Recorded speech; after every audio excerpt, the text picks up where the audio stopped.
All right. I think everything is good to go. So I'm going to switch over to the drawing stream layout and we'll go ahead and get started.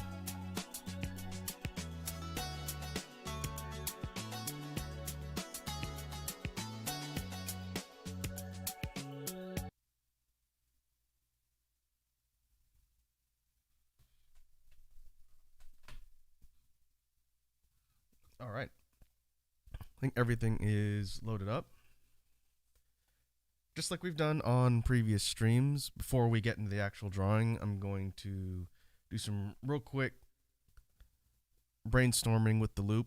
And we'll come up with a good background track for us to use in the session today. I will probably mention this at least a couple times as people come and go. There is currently a really big windstorm in my area, and the weather's bad. The weather gods themselves are pelting my window. So if the stream dies suddenly without any sort of warning, it means my power went out. And if that happens, I will post some sort of update on Twitter. But just so you guys know, if things just unexpectedly blink off, then it means everything just went out here at my place. Hopefully that doesn't happen. That's why I'm getting started a little bit early, just to go ahead and get things underway. And hopefully we don't run into any issues. So to start off, I'm going to work on putting a track together using the loop real quick. I had a couple ideas that I was kicking around before we started the stream today, but I think I want to do a drum and bass type beat, which I don't think we've done super recently. And I think that could be a good starting background track for the stream today. So I'm going to real quickly put some stuff together and see if we can get a good beat and a bass line, and then that should give us a good starting point.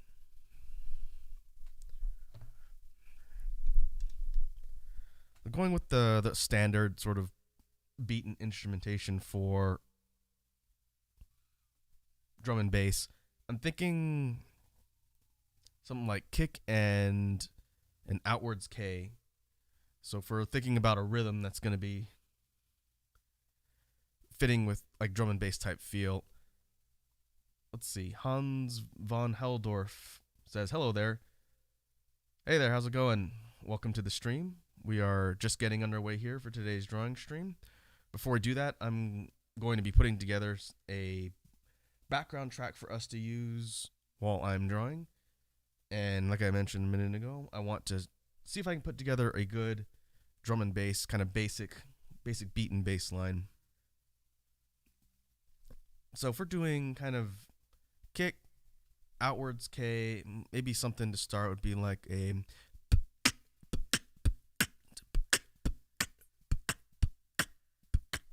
I need to keep an eye on the sound settings here and make sure I'm not going too loud on the track. Since I'm looking directly at my mic, and normally I have it off to the side. Hans von Heldorf says, "What kind of music are you using?" I am using, well, for the music and sounds themselves, I'm using my mouth. These are Beatbox sounds, and I'm passing everything through an RC505 loop station. So the way we do things on the stream here for things like drawing or other types of content, I will usually either have a pre-recorded loop that I play in the background, or I'll make one on the fly, sometimes with the help of chat, to create the background sound while I'm working here. And I didn't have anything prepared in advance for today's stream, so we're going to do it live. And the way I construct the loops is just kind of section by section. This thing has 4 available track slots on it, and usually I use 2 or 3 for the real simple background beats. So what I usually do is put the percussion or drum kit into its own layer, and then add in a bass line, and then maybe additional effects on the 3rd track, and then have that looping in the background while I'm doing stuff like drawing. And that usually takes about 15 or 20 minutes, depending on how fast ideas come to me. So we'll go ahead and get started, and you can kind of see, if you're new to the stream, how the construction process works, and we'll see if we can come up with something functional to use for our background music today. And I need to keep my playback a little bit low so it doesn't override me when I'm talking. But let me try and get the beat recorded. So let's see.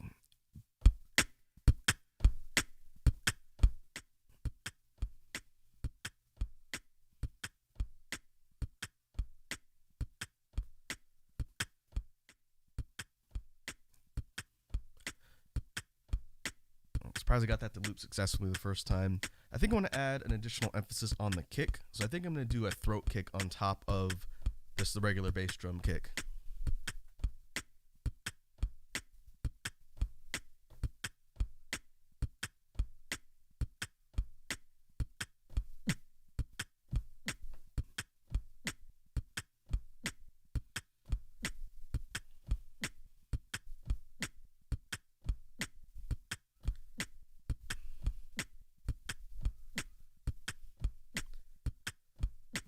I also thought about potentially adding a hi-hat line on a separate track.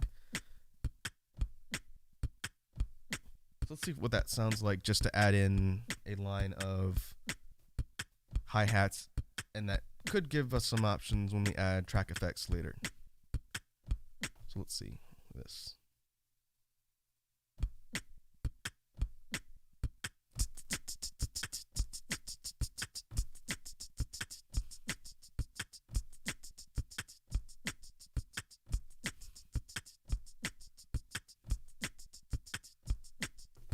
Let me see if I can get that a little bit more on time without the break.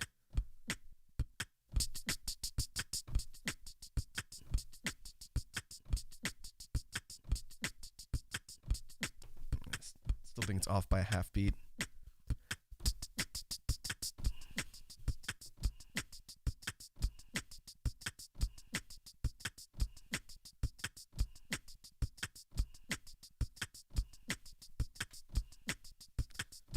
All right, that'll work. I'll keep it a little bit lower in the mix for now.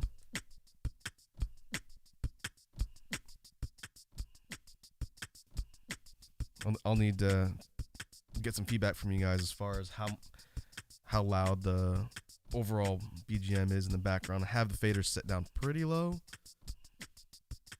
and it's topping out at about 50% if I don't talk. So that should be fine for now. Now we need a bass line. I feel like kind of a distorted, or maybe not filtered, but some sort of distorted bass would be good for drum and bass. Just maybe like a 2-note. Maybe 2-note with like a upwards progression. Let me see. Where's lo-fi? We don't use lo-fi a lot here for our loops.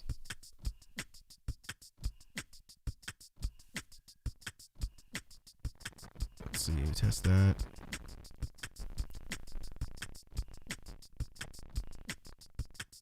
It's about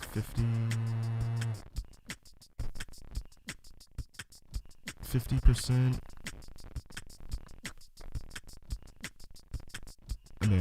I may have to mess with the settings on the lo-fi effect here. I want to get it kind of like a fuzzy distortion, but not so much that you can't even hear the notes. So let me play around with that. You guys probably won't be able to understand me while I'm talking.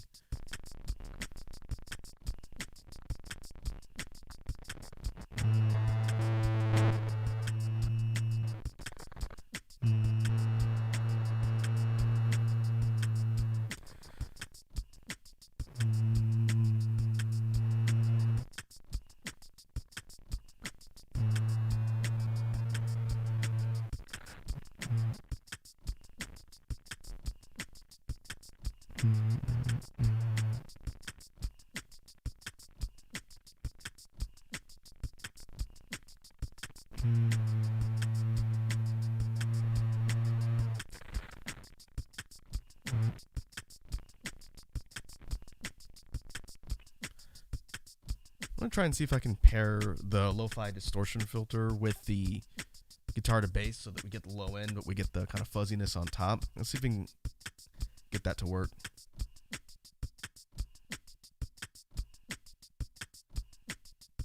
About there, guitar to bass.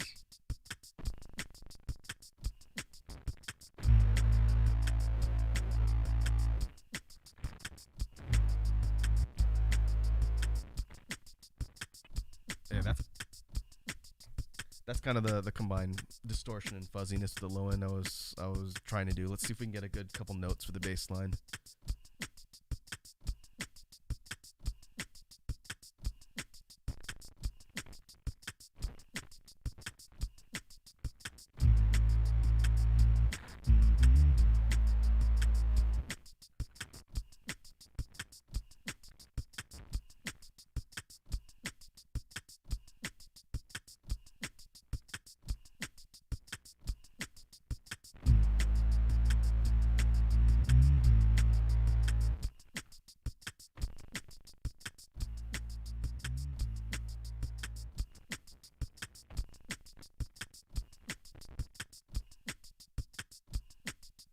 Yeah, I think that progression will work. I need to time it so that it's looping towards the start.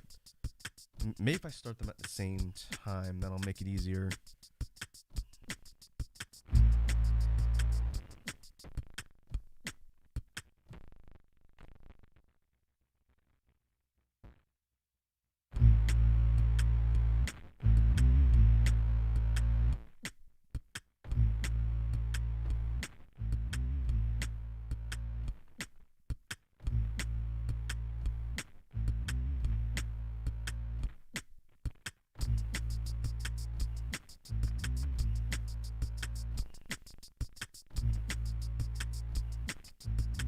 All right.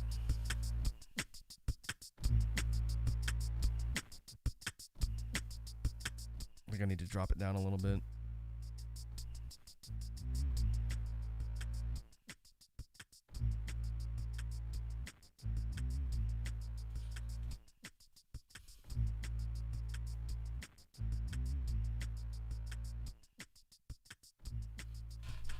Okay, I think that'll be functional for now. And I'm kind of curious what the track effects will do to this. Let me see. We can try it real quick before we move on.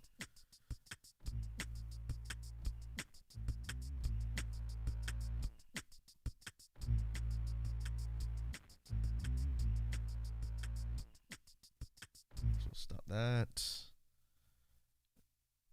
Make sure we save our work.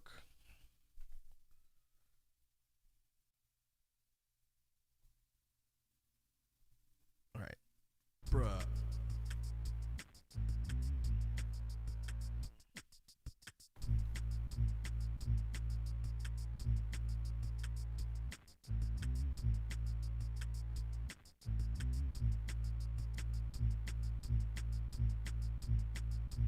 This is with repeat, obviously.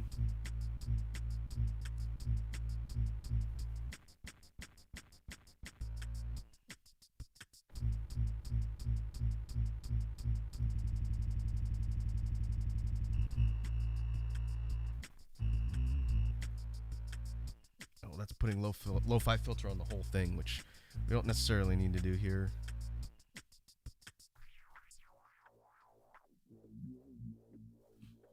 That's filter effects.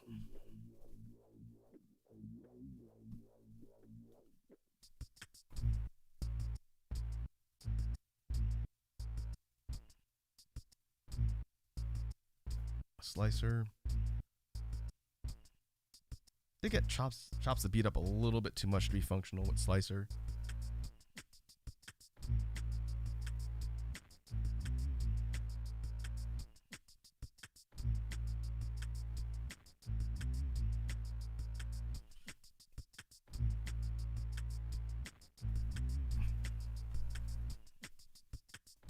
But I think we will go ahead and leave that there for now. And I'll adjust the volume for it as needed as people jump on.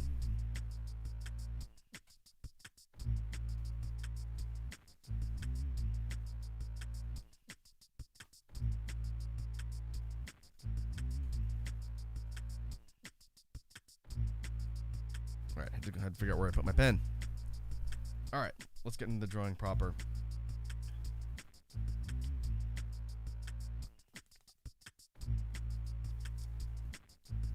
For today's drawing stream, I figured I would try something a little bit different from what we've done so far in these sessions. What we've done up till now has been a lot of concept work and a lot of things that focus on creature design. I'm just testing out my pen here, making sure everything's tracking. We've done a lot of concept design with creatures. We just finished up the Monster Hunter Fusion project last session, I believe it was. And we've done some concept work around the homeworld or alien race and doing things like outfit design, creature design there. What I wanted to work on today was actually an idea that I believe Wazzy from Team Toxicure gave me several streams ago. This was a while back. And it has to do with looking at old art.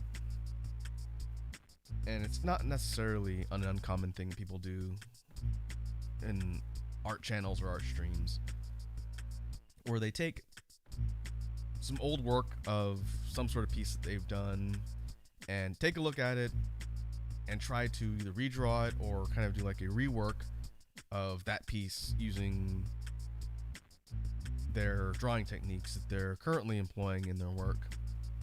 And so what I did was I went into my drawing archives, like I've talked about on stream before.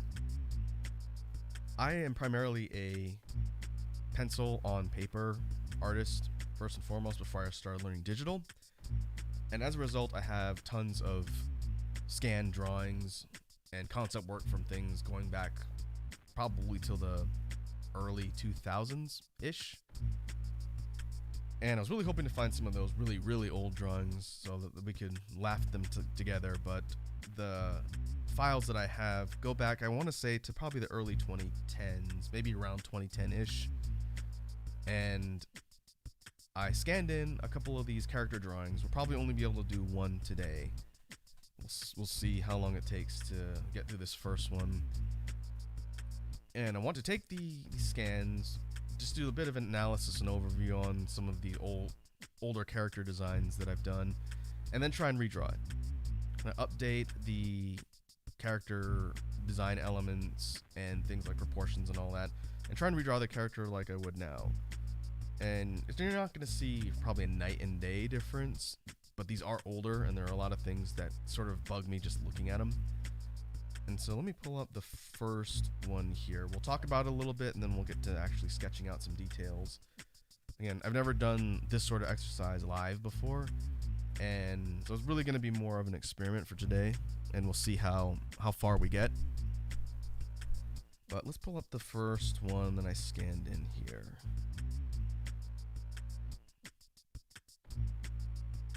And you guys should be able to see the sketch. I've chopped it out of a larger scan document, so that's why it looks the way it does.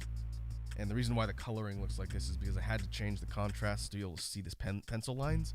These are all pencil on paper sketches that were done, again, probably almost 10 years ago or so at this point, but they're very light.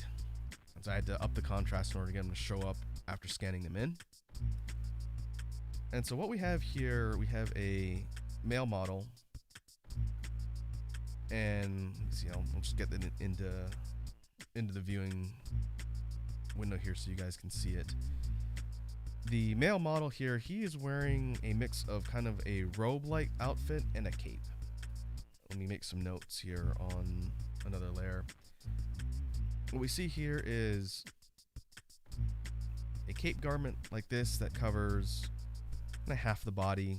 It's sort of like a partial cape, and it's got some armor on it here. It's fastened over here and reaches about down to the shoes. In addition to that, we have sort of a plated armor underneath, an upper torso armor, and then a long sort of kind of robe-like garment here. And I think the design elements are pretty functional. There are some things that I would change, maybe in the design, make it look a little less busy. But one of the things that always bugged me about some of my older drawings, and this is, from what I understand, fairly common whenever artists look back at older work they've done, and that's the proportions.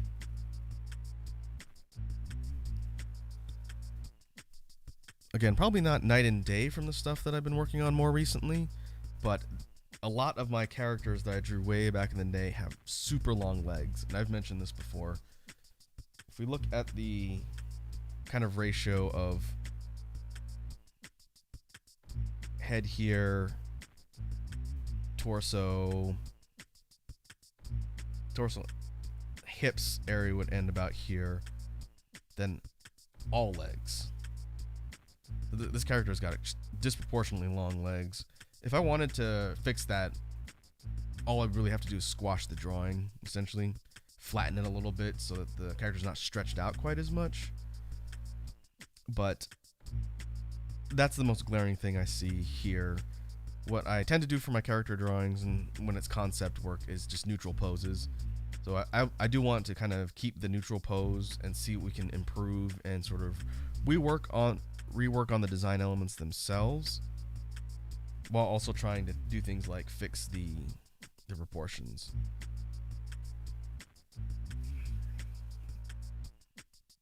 So I thought of a couple ways to do this. Maybe we can try a couple different approaches and see what works best. Get rid of this. We could either try and do a scratch base pose. Let me get a little closer to my tablet here. We could try going for a drawn pose from scratch using kind of primary shapes to get a sketched out character position. And I don't think I've done this on stream before, since last time we did an actual character render, it was based off of a scan. It was just a more recent scan, so I didn't have to really rework anything. If I were to do a really rough primary pose, it would just be using shapes like this, and then we would kind of tweak things on the fly till the proportions look good, and then I would do a sketch primary on top of the base pose to get the rough details, and then we would ink and color. As a way to sort of dust the rust off, I think I want to do it this way. The other option would have been potentially to use the 3D pose tool in Clip Studio here, which we've experimented with in the past, but we haven't translated that over to an actual drawing yet. I do want to do that for maybe some more dynamic practice later, but for now, since we're basically taking this character and reworking his design and kind of updating it, I'm fine doing the pose via rough sketch. And I'm going to do this a little bit higher or larger scale, and I can always shrink it down a little bit.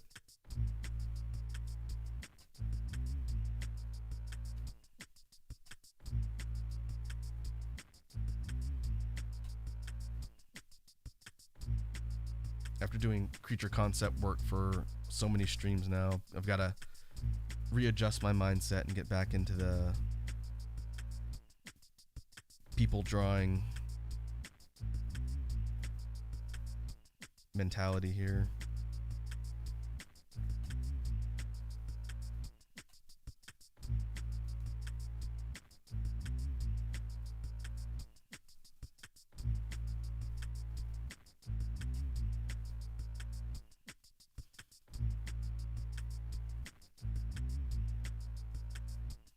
And I think I'm gonna have to change the angling a little bit on the head and give myself a little bit better starting sort of head direction. But for now, we'll rough it in and then go in and start tweaking things once we have sort of the basic body parts in place, as it were.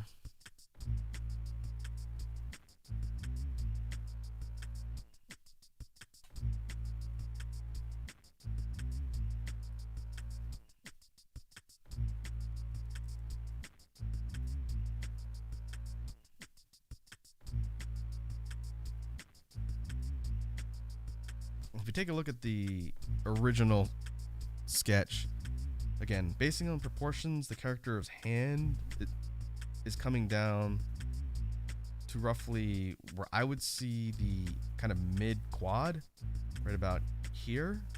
Again, if the hips are ending like roughly here, and then the legs start, This would be about mid quad, but then you have lower leg, calf on down to foot that's disproportionately long, almost twice as long if you count the foot. Really, this part just needs to be shrunk down. That's where the proportions are kind of messed up on that original sketch.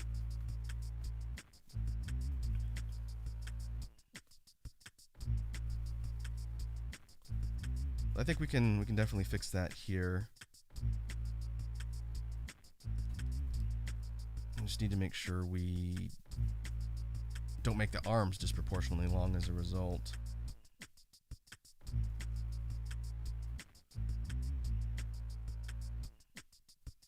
Most of the time, I tend to make the elbow sort of intersect roughly with the midpoint about here on the torso. It's not necessarily set in stone.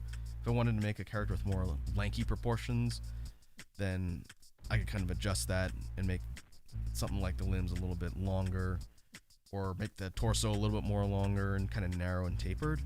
This one, I'm going to give this guy kind of an average build. Not necessarily bulky and not super skinny either. It's kind of somewhere in the middle. It's not going to matter too much since the outfit itself is going to be obscuring a lot of the physiology, but we do want it to look like it's kind of falling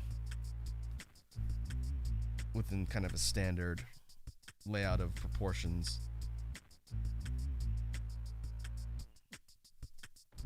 Let me put the left arm over here. We can even have the arm coming out like this if we really wanted to. I may placeholder this for now because the cape is going to be obscuring part of this arm, so we're not necessarily going to see that. But we can kind of leave it over here for now.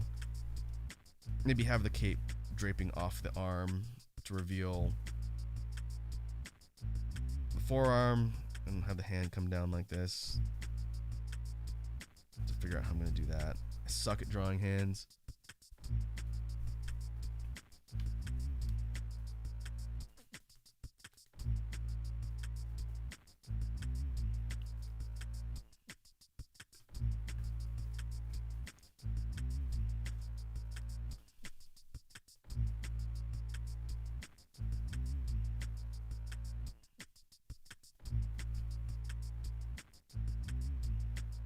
I think that'll be a good functional starting point for the pose. Again, fairly neutral is what I'm going for here. Don't need anything super dynamic because we really want to focus on the elements of the character's costume and outfit, clothing. Let's see if we can fix the head.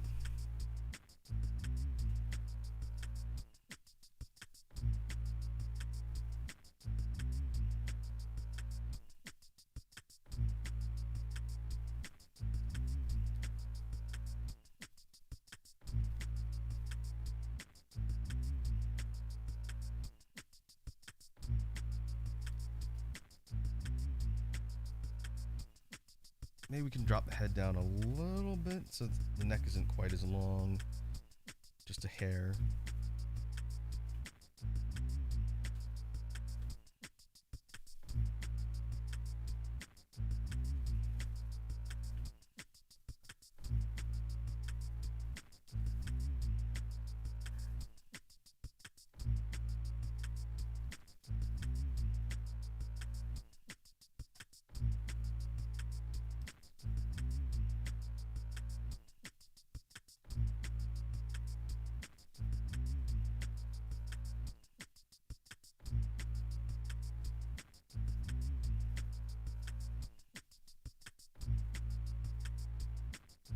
Get the edge of the jaw here. Just trying to clean up the corners of the face. Make sure that our guiding lines are actually aligned with the center. So when I go in to actually do the details, it gives us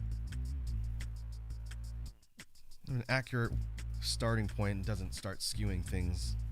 Another thing that this particular old drawing has that was a bit of a problem for a while. A lot of the stuff that's from this set of concept sketches I scanned have a similar problem with the head position. A lot of them, the head is tilted at an angle, which isn't a problem.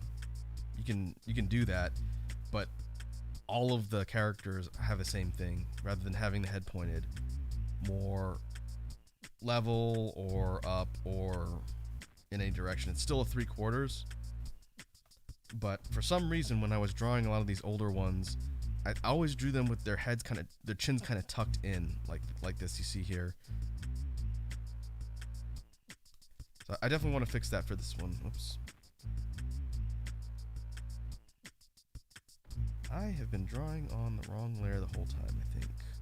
Penguin says, "Hi, Raku. I'm at work, like usual, and came to say hi." Hey, what's up, Penguin? Welcome to the stream. We are diving into the historical records of old sketches and trying to update some ancient designs and do them better. And it turns out I was drawing my primary on the wrong layer. I'm gonna cut that out and put it on a new one before I do anything else.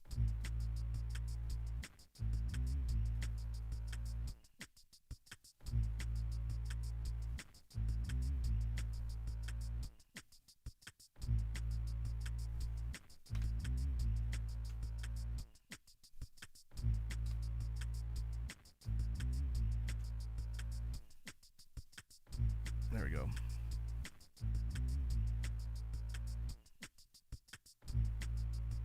Yeah, the arrow's there, but that's okay. Anyway, what I was saying was, I think it'd be good to fix the head positioning a little bit so the character doesn't look like they're tucking their chin in like that.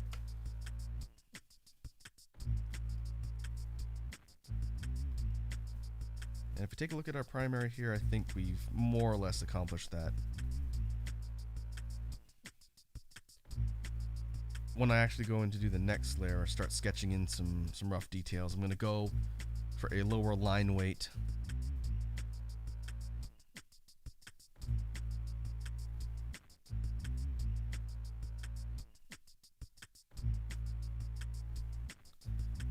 That way I can get some finer details on the primary sketch. That'll make it easier for me to ink.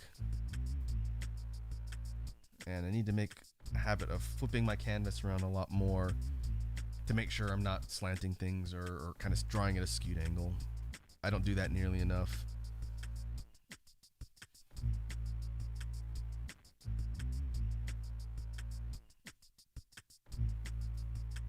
But I think that'll do it for the basic pose primary.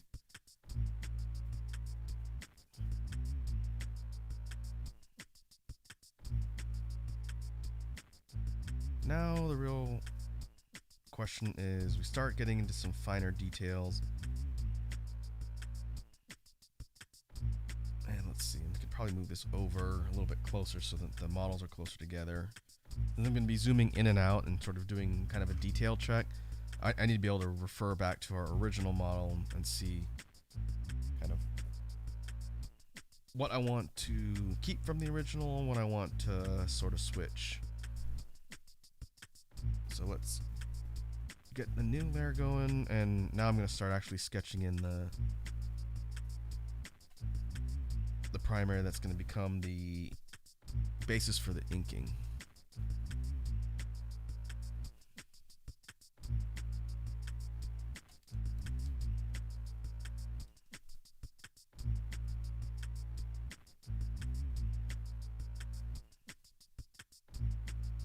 And we need to be mindful of our guiding lines so we don't again have the character's features tilting, and that's a problem that I'm still trying to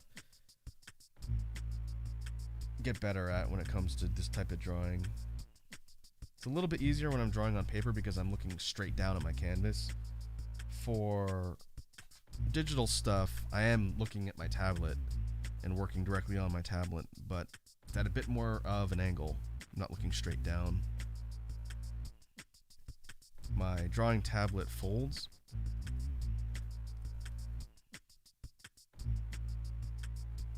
And it's at an angle, it's not completely horizontal like a piece of paper. So the angle's a little bit different, but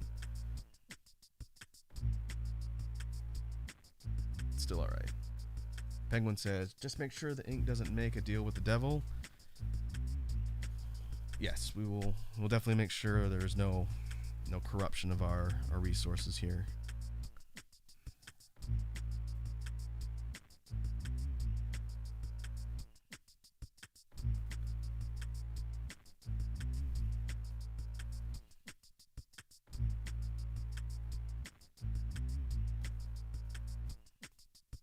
And usually the face is where I tend to have the most issues with it being kind of skewed to one side, hence the need to be constantly flipping the canvas.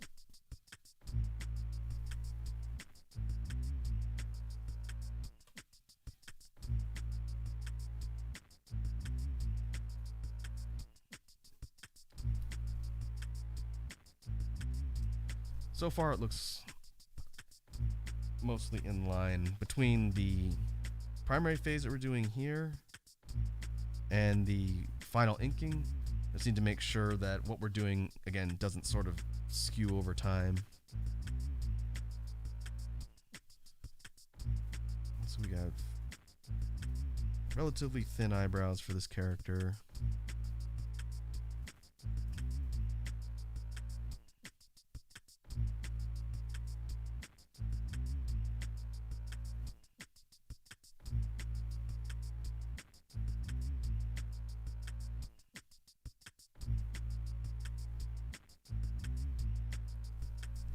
To make sure we position the mouth all right too.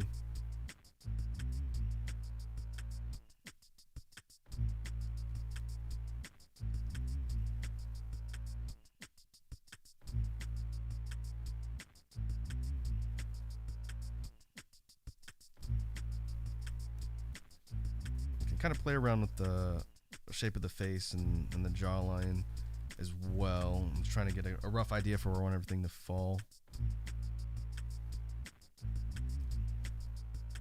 That includes where the mouth is and the expression the character is making. One thing from a drawing perspective, I don't think I've talked about on any of these, mostly because we've primarily been doing creature design, not necessarily humanoid character design. I have noticed over the years when it comes to Japanese art, specifically things like manga and anime, primarily manga and still drawings as opposed to animations, at some point, and I don't know who was the first to do it, when it came to character mouths, they started including a break. And this isn't necessarily a good enough example because it's very rough and I'm using kind of a thick brush. But you guys would know what I'm talking about if you consume any sort of like Japanese-based media. When they draw character mouths and they're closed, they put a line break in between. Again, it's not a great example. It's a bit more jarring in a way with the way I'm doing it here, but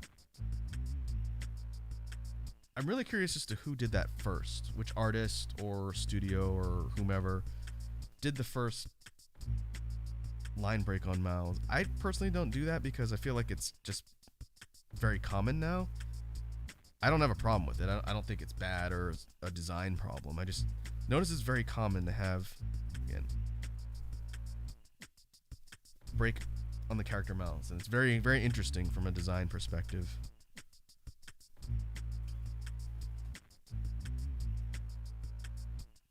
But we're not going to do that for this one. And I don't even know what expression I'm going to give this guy. Probably more neutral.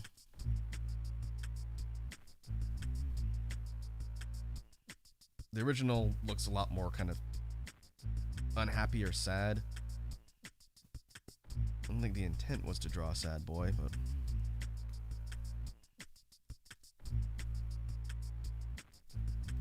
we'll sort of see where it goes. I'm not necessarily married to the idea that the character's expression needs to be the same.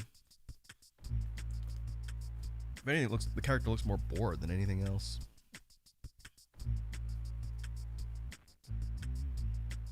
Okay, now I want to drop my line weight down a little bit. Oh, we need the runic character on his forehead. That's important.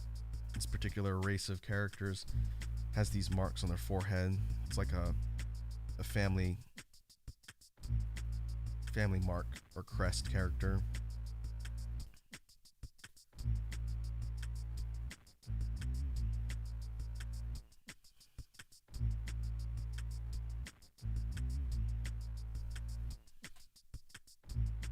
Alright, the hair.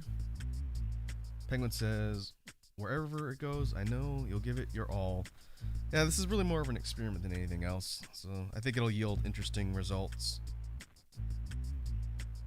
Like I said, I really wanted to see if I could pull some of my drawings from maybe the mid-2000s, when I was just starting to learn kind of the manga style. I'm still learning. I'm not really that good at it by any means. But the earlier character drawings are way more difficult to look at than this one we've got here. I think we can make some pretty basic tweaks to things like proportions and some details on the outfit. But some of the old ones, they are rough, man. And I've got some old archives I need to go through. If I can find those old ones, we'll do this exercise again in the future. And you guys will get a chance to laugh at some of the very old school, early Raku learns this style of drawing, and it's pretty rough. Alright, the hair, we've got kind of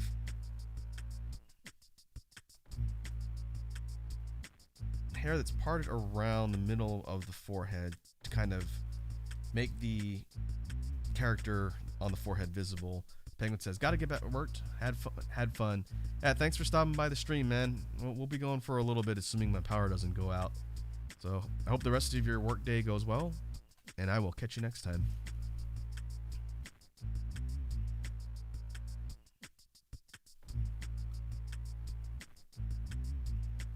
We can add a bit more texture to this sort of lock of hair that's going out kind of down the face. Maybe have it fall a little more naturally.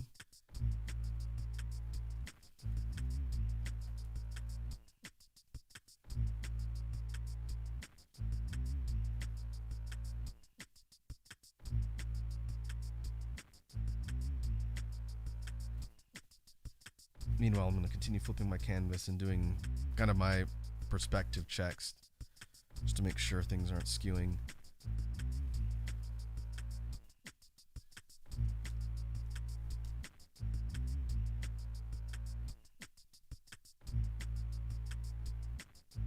And the rest of the hair, this character's got kind of medium short length hair, cuts off right around the middle of his neck. I think we can make it a little bit kind of messy and have the hair cut off about there. A little bit longer than my hair, I would say.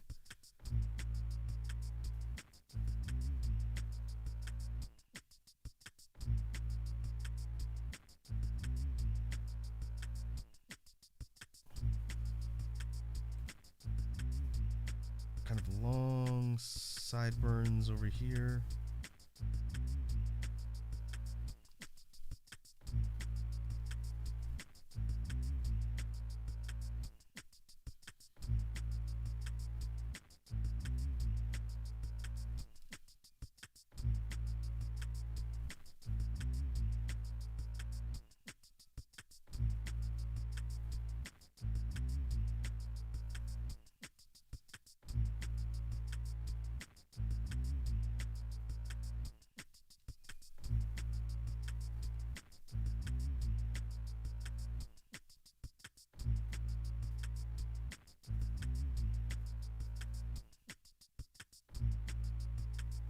I'll draw in the irises here.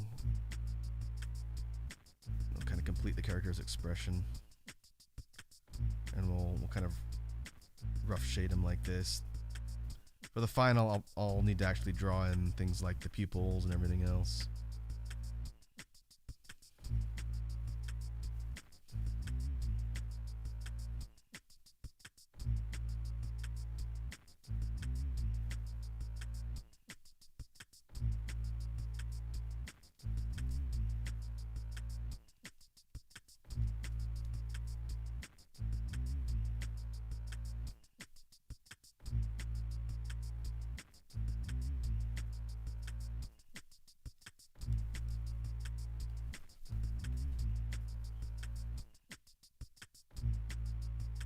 leave it like that for now. I'm gonna keep flipping.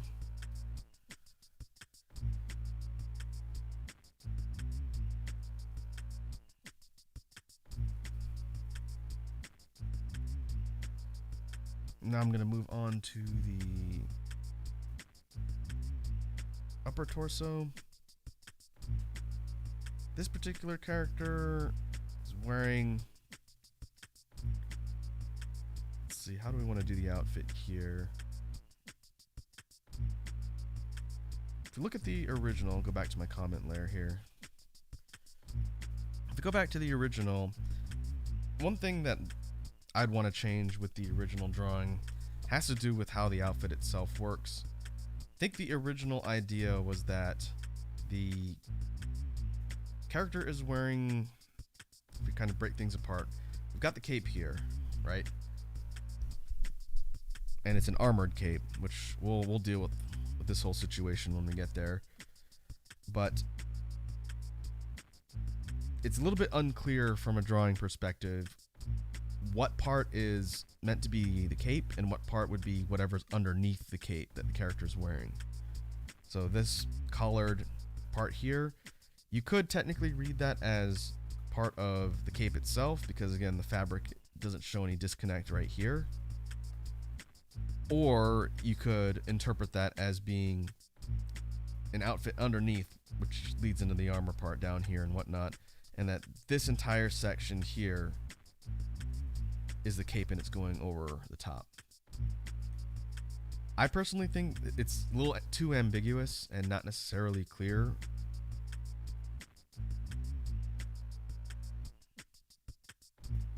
So I want to resolve that for the new one.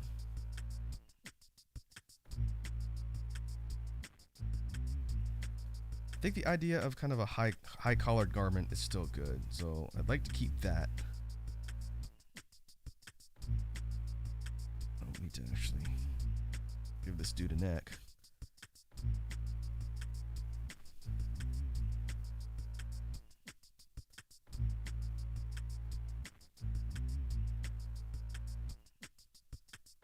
So what we can do, since this affords a bit more of an experiment. Oh, on the wrong layer again.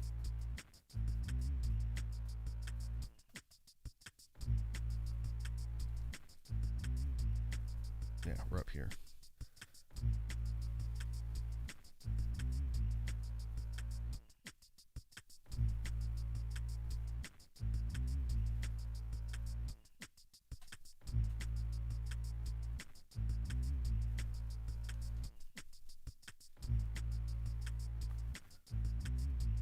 What I was saying before was, since we're working on a digital canvas, we have much more of an opportunity to sort of experiment around with how we're putting the details in.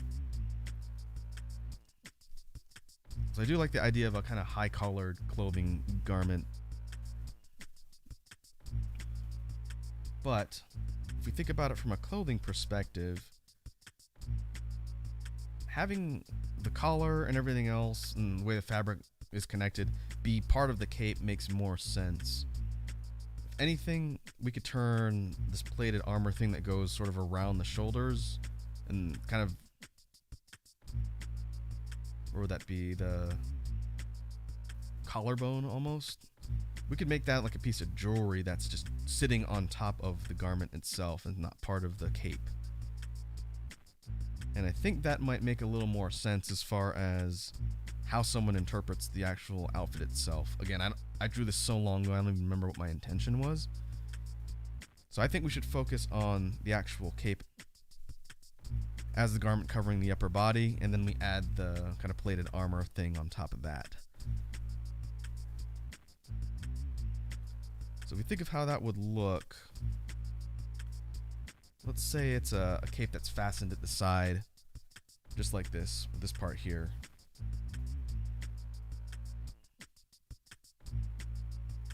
And I'll zoom out a little bit for this.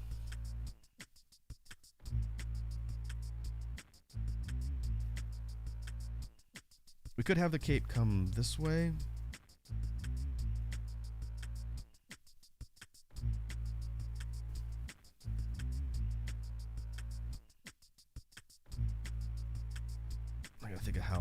fabric folds work. Going over the shoulder, kind of down.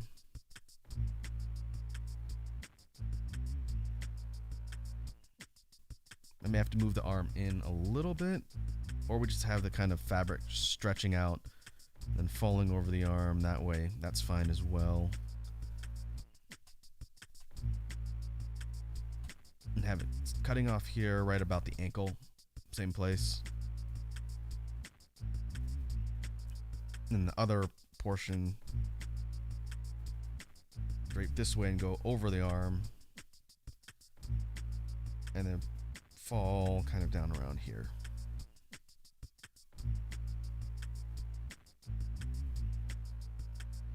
And if you're thinking about going behind the character, it would be something like that for the cape.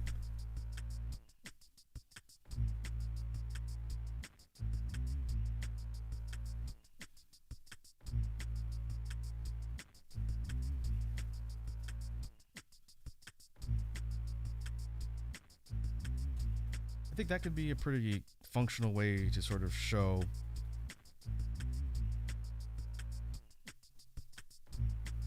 how the outfit looks, and then we can kind of rough in other parts of the armor underneath from this section. Moving down.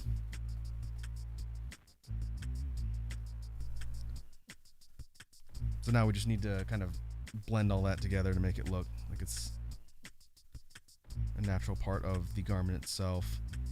This is sort of like a sewn in high collar built into the fabric of the cape.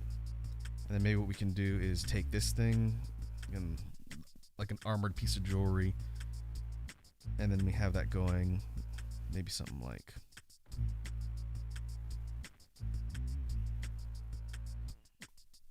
that. Treat it kind of like a sash, if a sash was made of kind of these joined plates instead of just fabric. But we'll think about how I'm going to put that in there once we get there. But I want to keep working down the body, get more of the rough details sketched in for things like the armor. Again, we've got kind of a plated set of armor protecting the upper torso.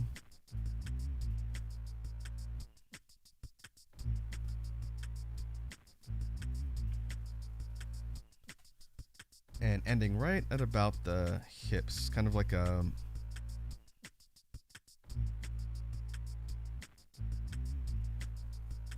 plated armor set. I guess it'd be kind of a similar parallel.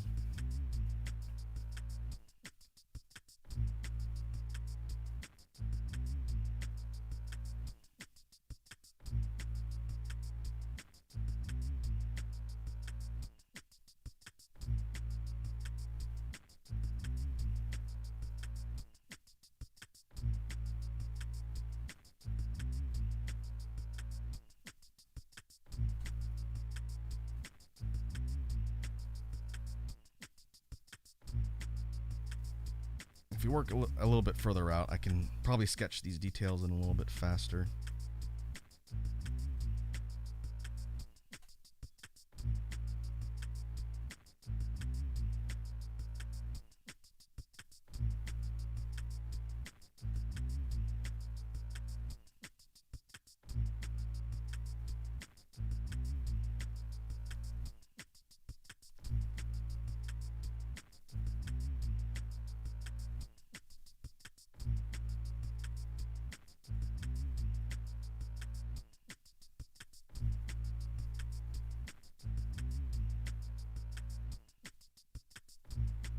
The basic design theory for the armor here, looking at the original character, is kind of a layered set of overlapping plates, kind of like a shell or bone. I think probably bone-like plates is a bit more accurate to what the intended design here was.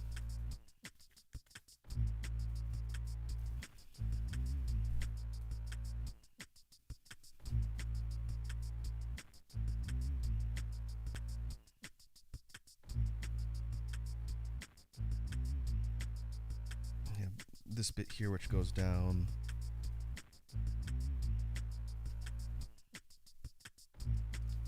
I don't know what you call this on armor. I always considered it like a crotch guard type thing.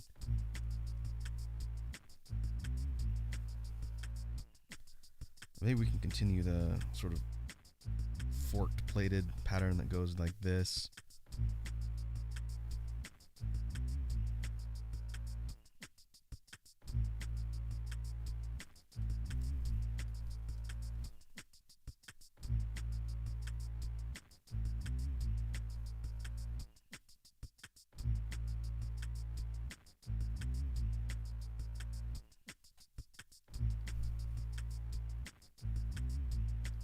We have that bit sort of end about there. And then continue further down.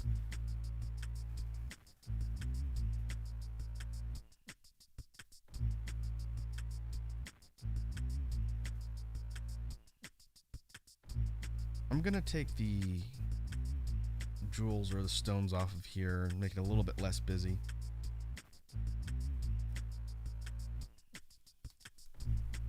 It'd be good for highlights, but I don't think it necessarily is that effective here. We can do things like for the jewelry type pieces and everything else, make that a little bit more of a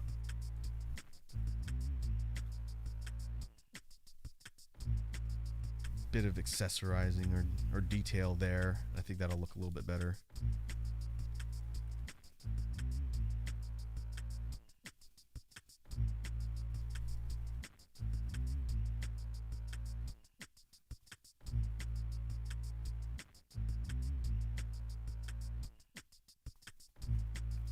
All right, let's keep working our way down the outfit, and then we'll move back up and figure out how we want to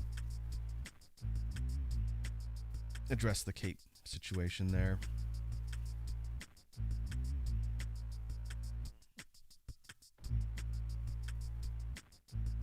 For the arms, one of the things that is sort of a byproduct of the original design is you don't see these characters' arms really, except for maybe right here.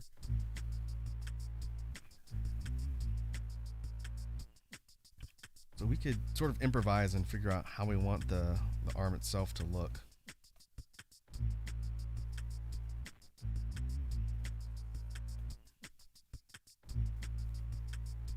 We could do armor, like forearm bracers, some sort of protective armor to kind of go with the torso guards here, or the torso plating. We could also do sleeves.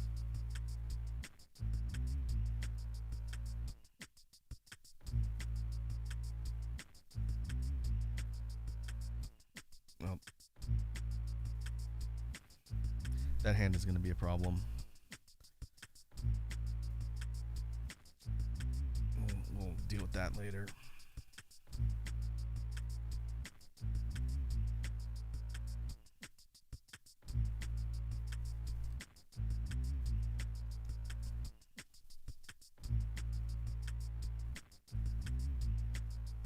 I'm kind of on the fence of whether or not sleeves or armor looks better here. Maybe we could do kind of like wrist guards a little bit further down the forearm instead of taking up the whole thing from up here or something like that.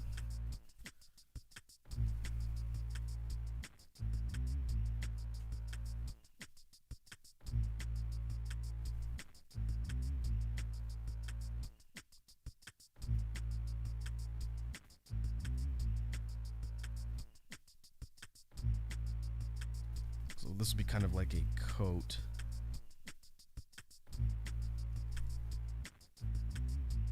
A long sleeve coat with these armored bits at the end, kind of like armored cuffs.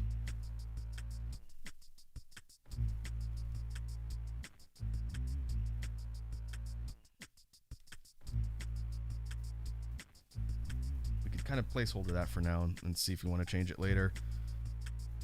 Again, the original doesn't give us much to work off of in this section right here. It's just obscured out of view, which is a really common cop-out I need to not do. So we can improvise, figure it out here. Man of Bone says, hello. Good evening. Welcome to the stream. as we take a look at old drawings and try and improve them and rework them. I hope you're having a good evening, wherever you're at.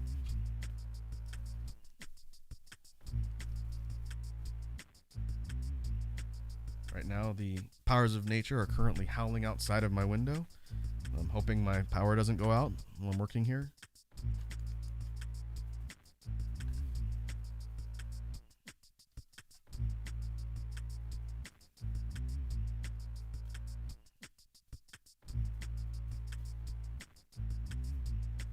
Alright, let's keep working our way down the lower body.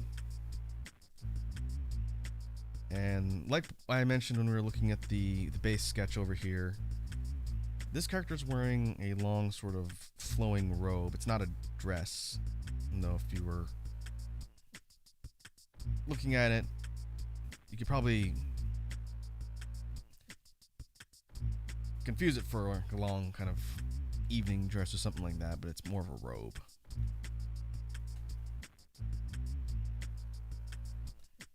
This particular character, without going into any lore specifics, this character is part of a race that has a lot of obscuring, covering garments like robes and coats, things that cover kind of the full body from top to bottom.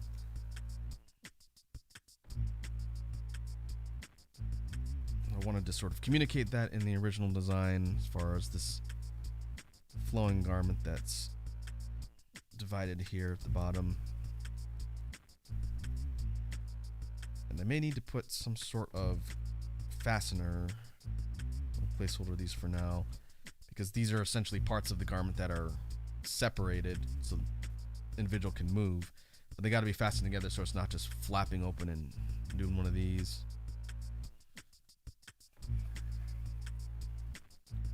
So we'll see. We could put something there. Put some fold lines as it sort of falls around things like the legs.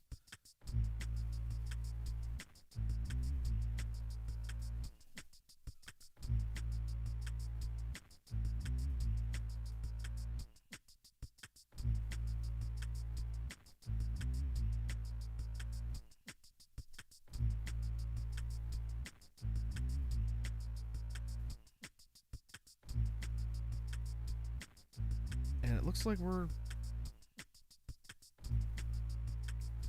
not going to get a chance to see this arm, kind of like the original.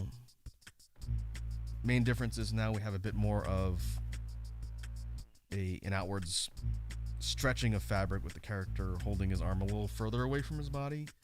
And I think that's a little more natural than this other one, which looks like the cape is kind of wrapping his arms tight up against his torso, which doesn't look very comfortable. Kind of looks like he's hunching his shoulders in, which was not the intent. And I think part of that is this armor thing right here. That makes it look like it's fastening the whole cape thing and making it tighter. That wasn't the intent. So we need to resolve that with the redesign here.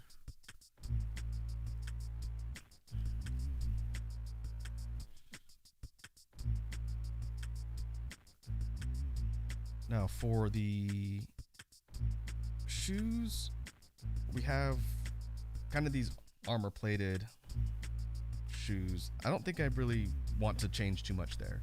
I think they're pretty functional. Maybe make them a little less pointy.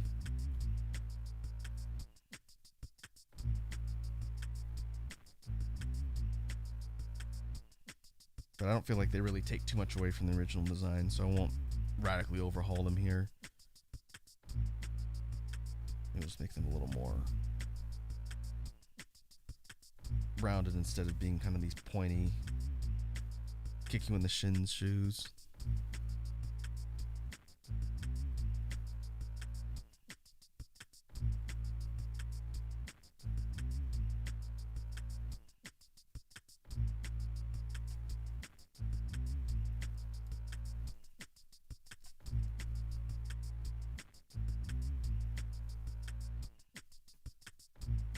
Imagine these would be kind of like ankle boots.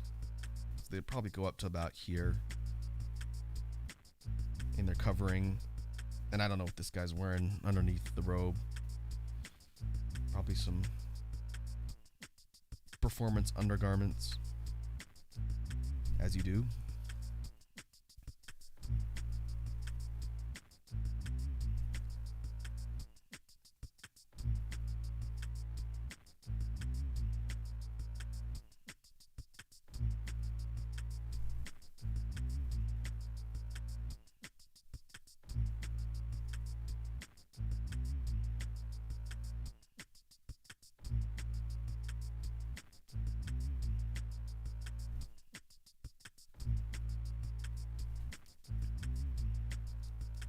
Alright, now we just need to sort of line up the positioning on left foot.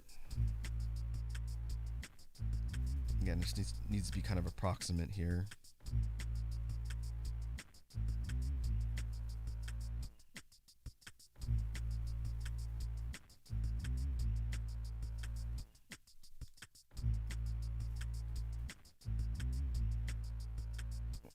Edward is offering kisses to the chat.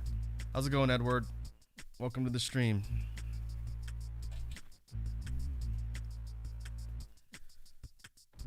In case you missed the explanation earlier, we are taking a look at old drawings and trying to rework them and update their designs.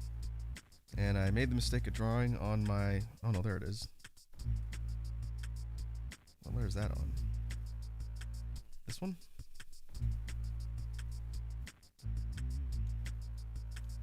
This one. There we go. Let me zoom out, give you kind of a better look here. This drawing right here on the left is an old sketch from about... I don't have them dated, because again, these are all scanned in from my archive of sketches, pencil and paper sketches. I'm going to say at least 2010, maybe 2009, 2010-ish. Old sketch. And the point of doing this is to kind of do a character redesign and update some things. I definitely think the proportions need to be kind of tweaked. Homeboy on the left here has got disproportionately long legs. And so we followed a similar process with our sketch on the right, with a basic pose primary, and then I'm sketching out the outfit primary. And then once all of that stuff is good and finalized, then we'll move on to inking. Yeah, I pulled a whole bunch of these. I think we'll probably have time maybe to finish this first one on the stream today. But I did pull another one, if you want to sneak peek at the next time we sit down and do one of these. I pulled a male model and a female model. This is the male model we're looking at first. Let me zoom out here. Hope I don't have to resize it. And the female model looks like this. I had to sort of cut it out because, again, it's from a scan. I scanned a whole bunch of these in at once.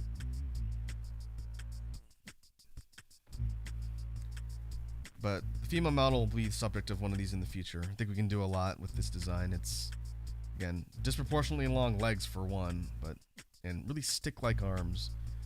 But yeah, that'll be an exercise for the future.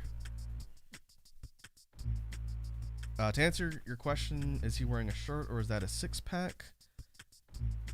This is probably difficult to tell in sketch form, again, because it's all preliminary. But this whole section right here is armor.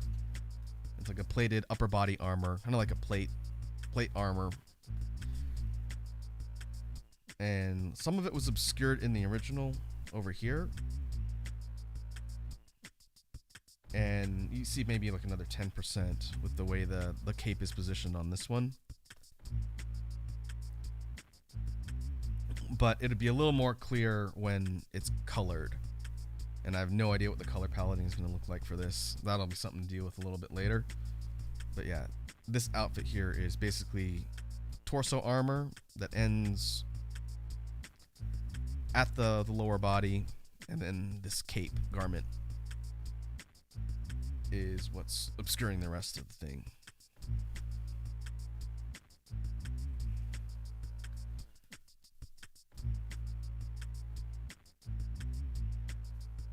And I guess we can add the writing.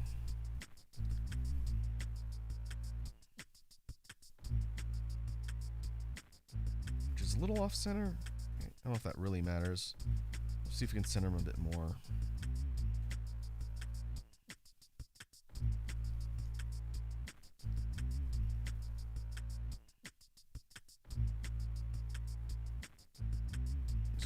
like runic characters decorating the fabric.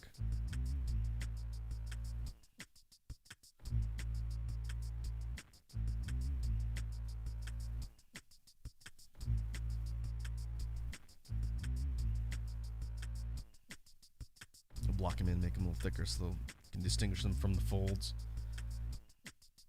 in the fabric too.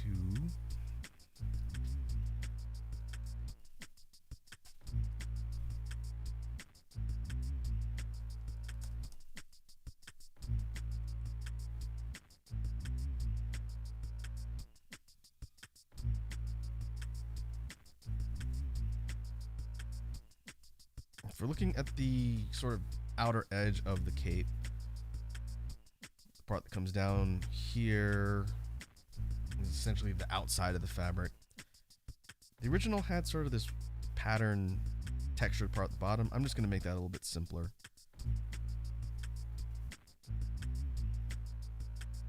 It'd be kind of like a sewn in material at the bottom trailing edge. It'd be here. This is the inside of the cape, but if you're looking at it from the outside, it'd be cutting off right about there.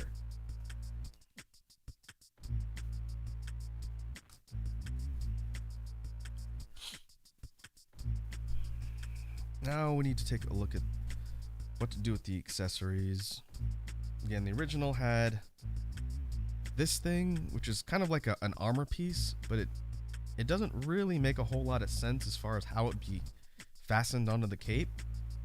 And it has the unintended effect of making it look like it's kind of constricting the upper body on this particular character. So I don't think I want to keep this thing here. It's also a little bit distracting. The idea makes sort of sense, but I think we can probably do better. If anything, combining this piece of armor and this piece of armor into something that just goes over the shoulder would probably make more sense from a functional standpoint. And that's what I was leaning towards earlier. So let's see what we can sketch in.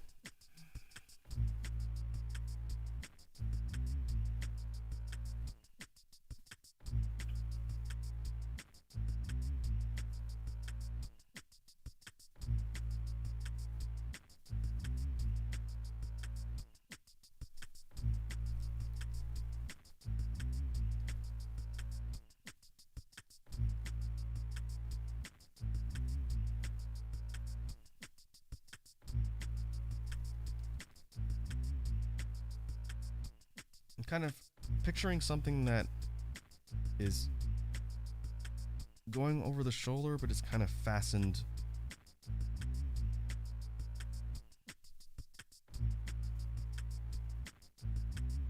these kind of plated sections. So I guess it's kind of like a watch band almost, where it's plated, but it would have some sort of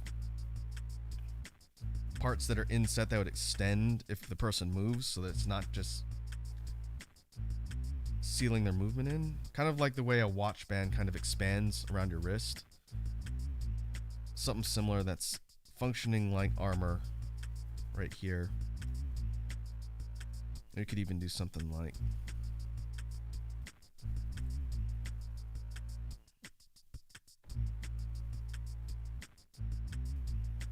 give it kind of a crease right here, but then put like a design.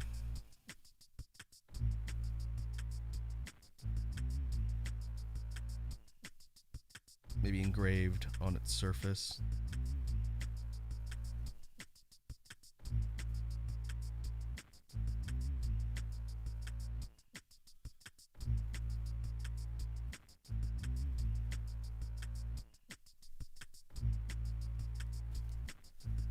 Again, going back to the original, I think the intention between that and that, well, definitely the first one, kind of like an armored sash.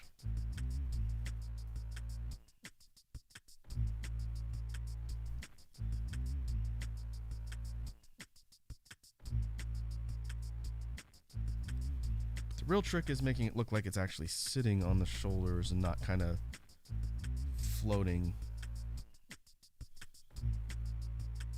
We do need to make sure we draw the trailing edge of the cape kind of coming out from under it, like so.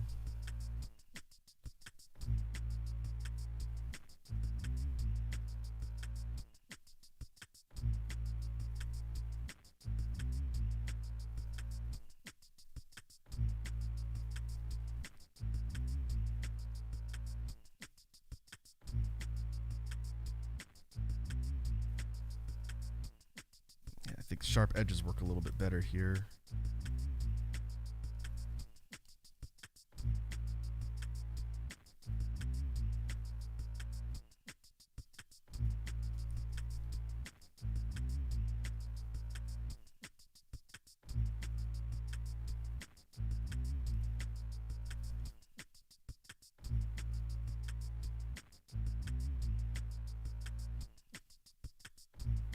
If we wanted to get really fancy with it, I think it would make it a little bit too busy of a design.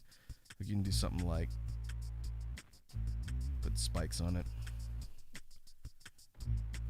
or put like little hanging pieces of jewelry or adornments.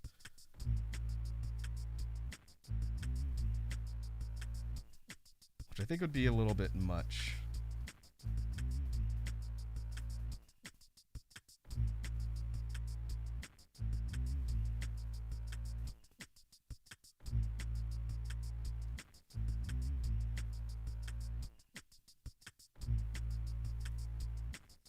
I'm just putting off figuring out that left hand.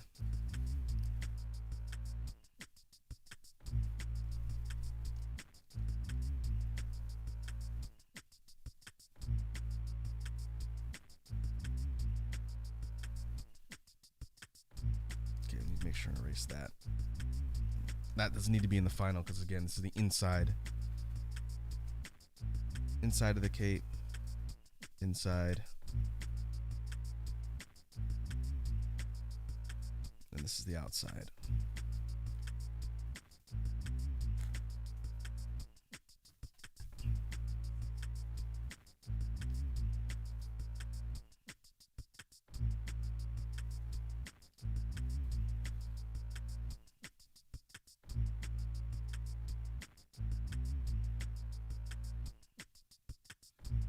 All right. I think what I'm going to do now is hide the pose primary underneath, which will make it a little bit easier to see, and start working on finalizing the rest of the outfit details here. And then once I do that, I'm going to go through and do kind of a final proportion and detail check. Do things like make sure the limbs and everything are in proportion. If I need to shrink anything down or sort of reorient things before I move on to inking, that'll be the last step on the sketch layer here.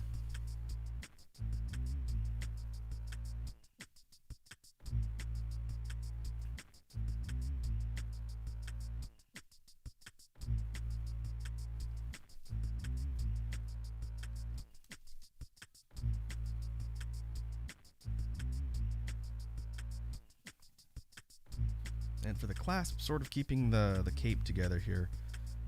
I like the idea of it being a bit more simplified.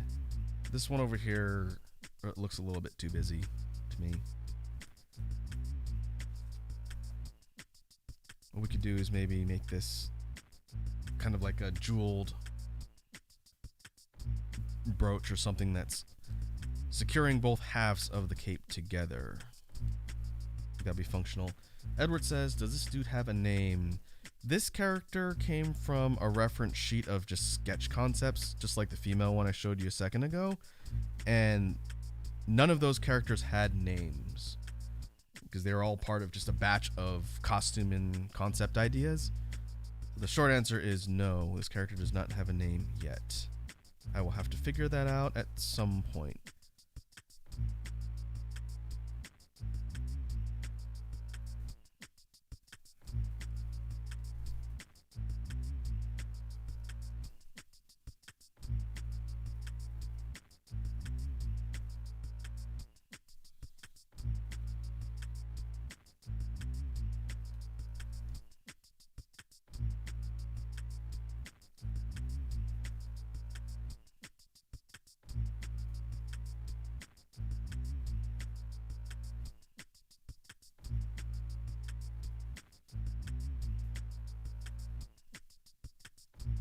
Alright, I'm going to try and figure out the hand positioning on this as best I can.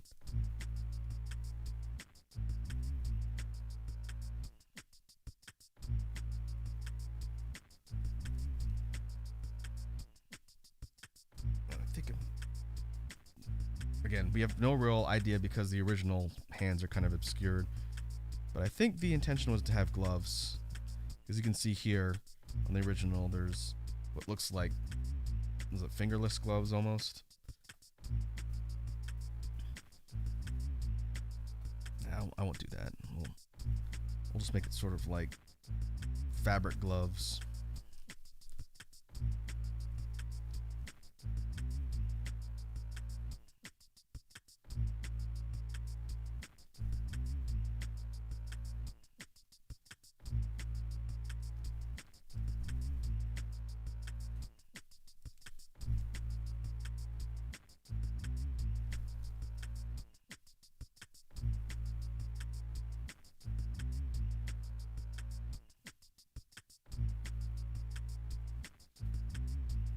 I might have to angle that arm in a little bit more to show that it's sort of tucking behind the leg here. That's easy enough to fix just by bending it here at the joint.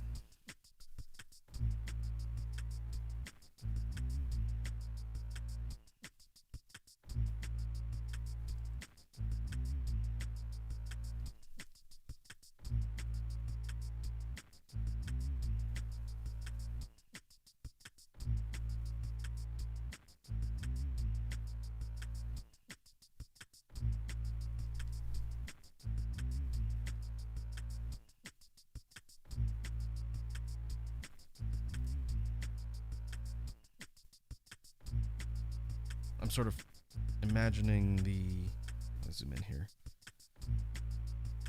The cuffs go down about here and have sort of a trailing edge, and then you have the hand down here.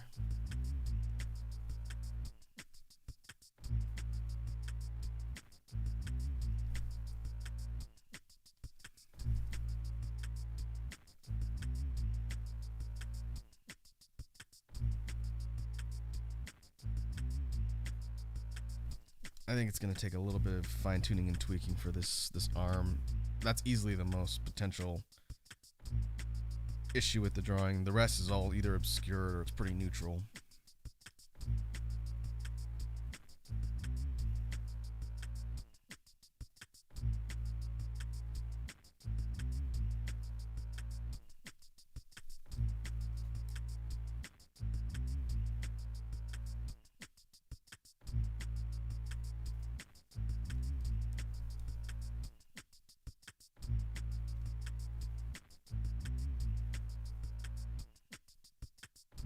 I don't think there's anything else I need to really change on the shoes and the feet. I think those are more or less fine. What I was erasing up here are these clasp things keeping the robe fastened. Again, don't want any wardrobe malfunctions, that's for sure.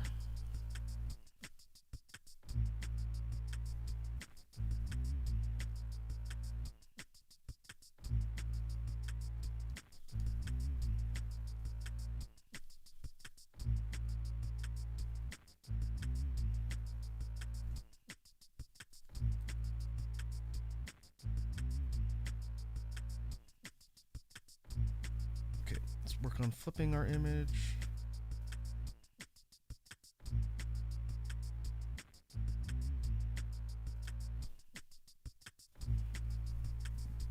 We need to make the edges consistent on the eyes. And overall, it's pretty close to being even.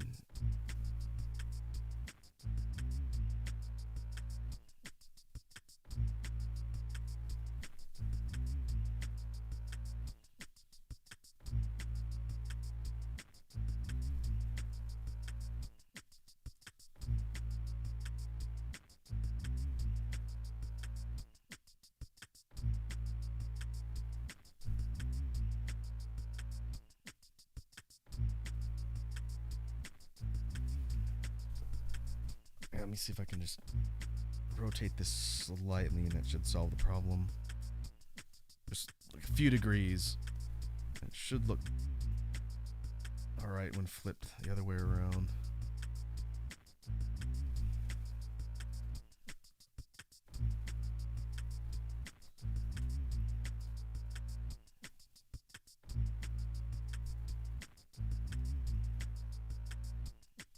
I'll probably need to do this exercise of flipping the canvas back and forth when we do inking.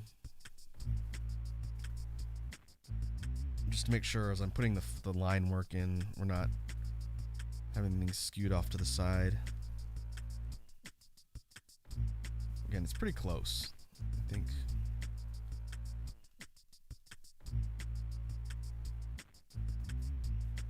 I think there shouldn't be any issue with the way the eyes are positioned, but I'll also have to see before I finish the line work.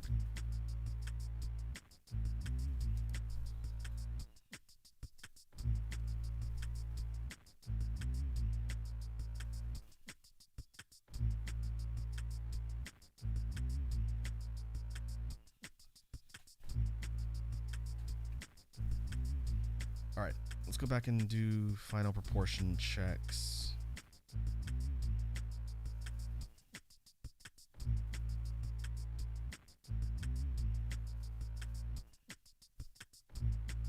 When I was working through the different sections earlier, it seemed like the head was a little big. I'm going to scale this dude's head down just a fraction.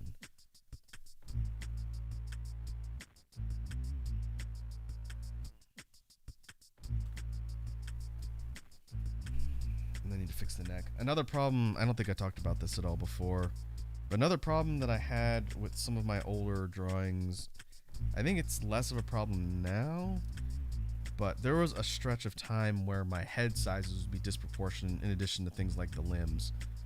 So you might see something like a character with either a really small head compared to the rest of their body, or their head would be too big. Usually I try and stick to about 6 or 7 head heights. We can measure that here, in fact.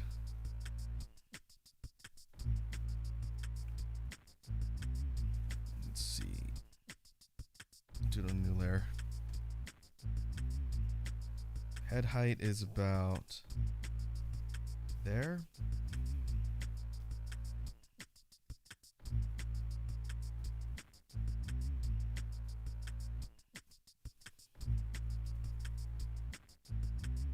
Let's move it out.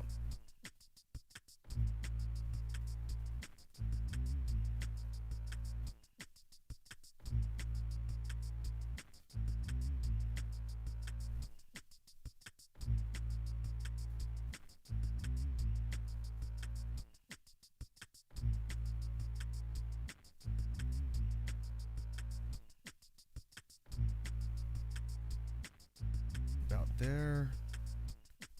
So what does that give us? 1, 2, 3, 4, 5. A little less than 6 full head heights proportion. I think that's pretty consistent with what I've done on most of my person-based drawings recently.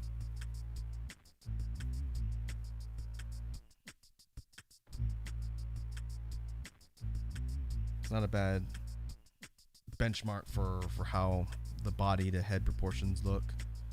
In fact, I'm just going to delete these. I don't need them. We can compare it with the original sketch from the archives here. You can see what I mean when I say it's disproportionate. Right, for this one, if we do the same exercise,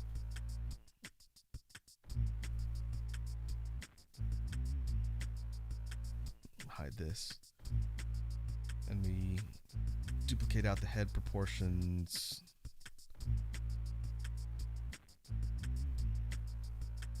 Like so.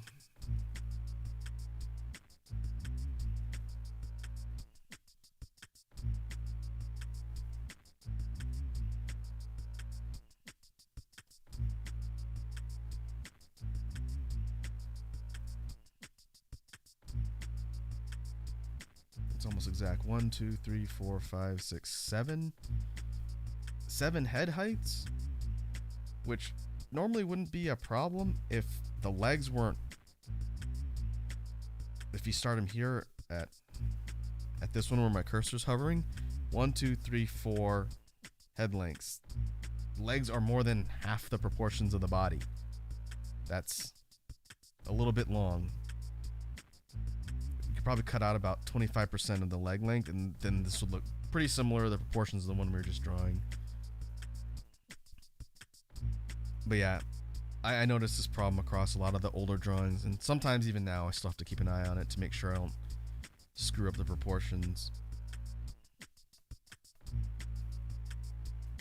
But there are some where it's even worse, where there be one head height to 8 body, 8, the body's like 8 head heights tall or something like that.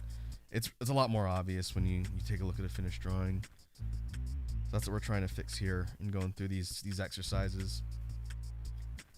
So let's hide the original. I will pop that back up later.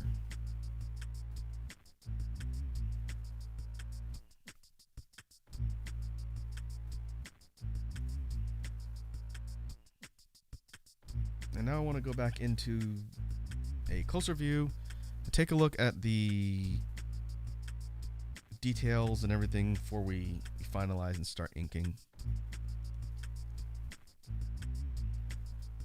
And I need a smaller eraser brush for this.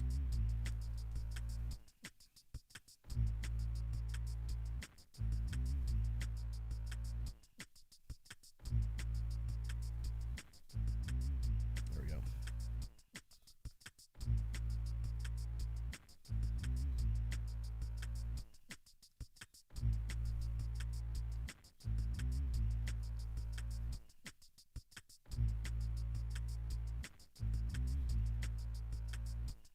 What I'm going to do here is sort of work around the face, trying to clean up different parts, and then do things like get the mouth positioning finalized, and then keep flipping my canvas back and forth.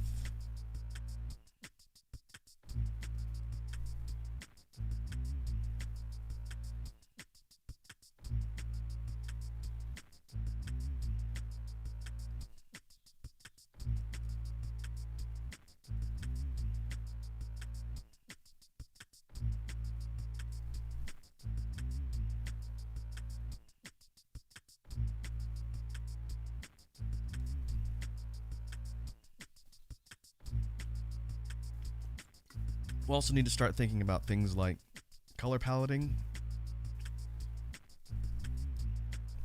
I've got some ideas for skin tones, but for the hair,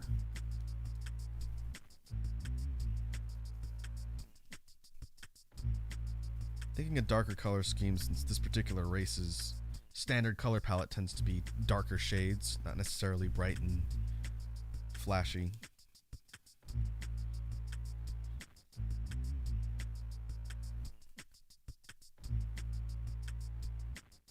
Some point in the future, I haven't figured out when I'm going to do it.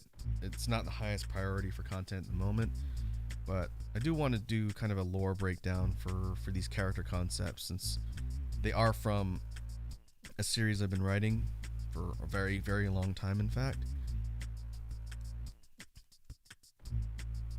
But I've never really talked about that, so that might be something to discuss in the future.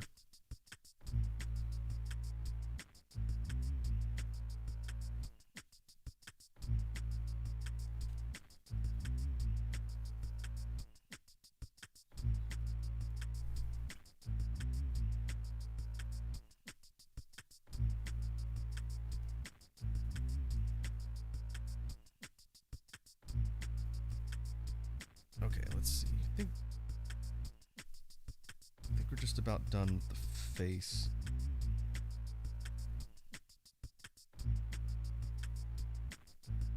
I could sit here and tweak all the fine details for hours and we wouldn't make any progress. I think we've got enough here to move on. And we can always try and correct things on the fly as well as we're inking.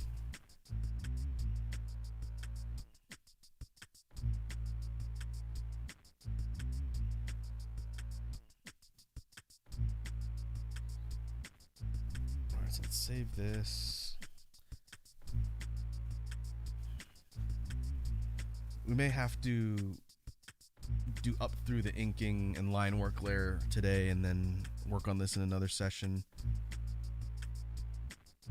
Unlike some of our other streams, I'm on a little bit more of a schedule today since I still have some stuff I need to take care of before the end of the day. But we'll see how long it takes to get through the line work.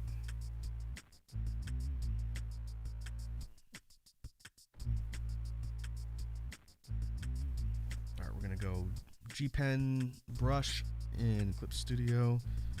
That's usually what I go to for my inking in general.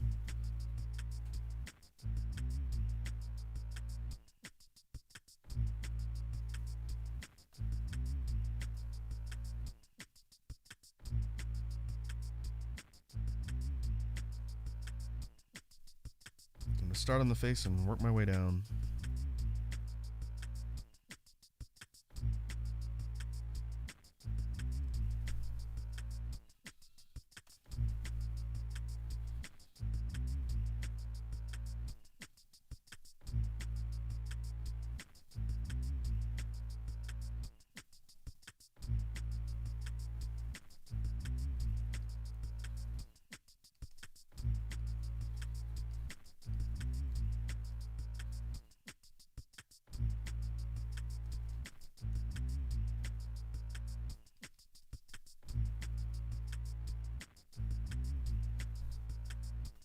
These under lower lids are a little too thick on this side.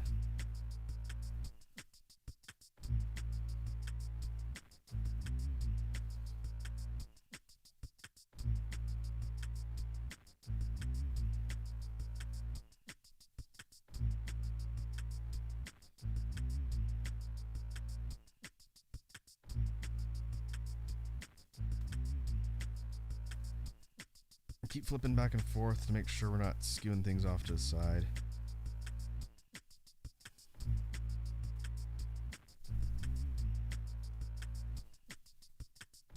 I just realized that it distorts my lines slightly whenever I apply a transformation command. I need to figure out how to turn that off. It's like it's anti-aliasing everything when it does it. It doesn't keep the sharpness.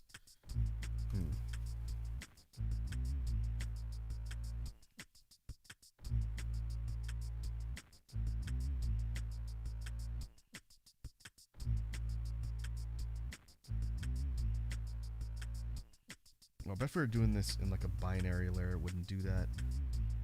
I don't know how to do that type of line work, unfortunately.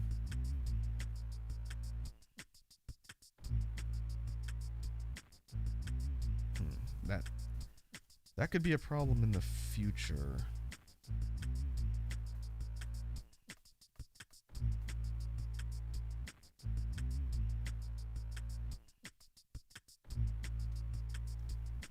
Yeah, let me see if I can fix it manually.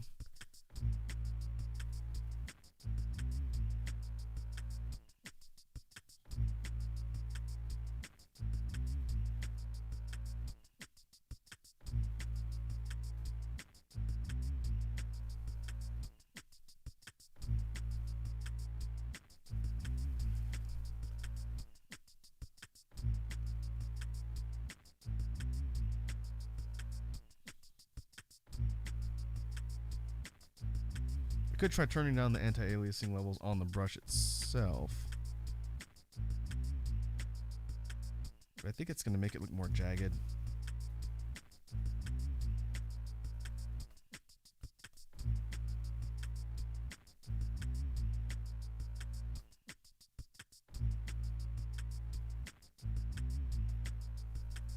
Let's see if we can stick with that one for now. Fact, let's see if that reduces the blurring every time I do a transformation on here.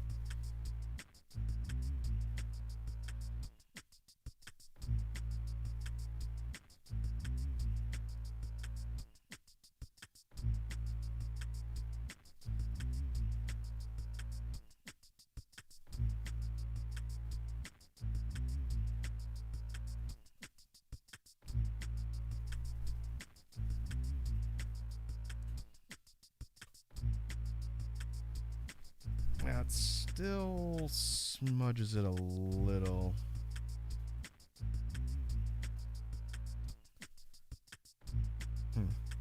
I am going to have to do some research into how to change that setting in Clip Studio.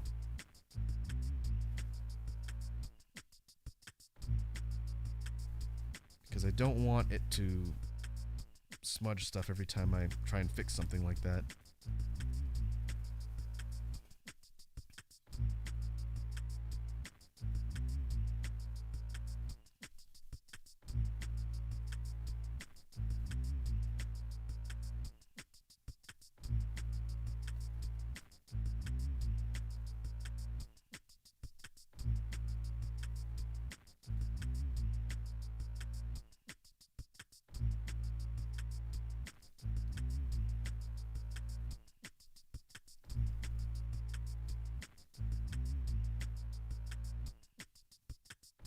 That's a little bit closer.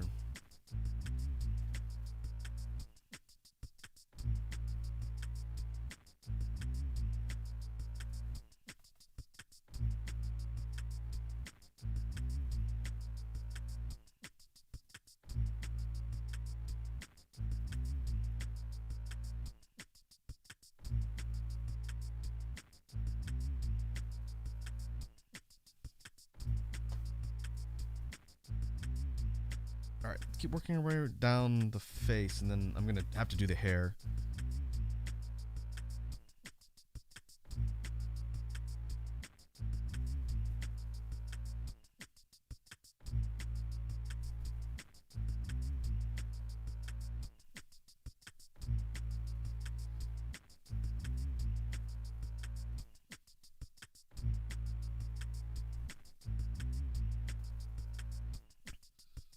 Mark on the forehead.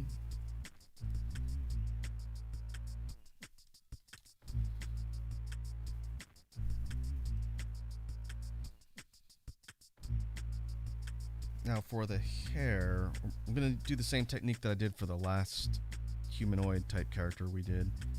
And that's to do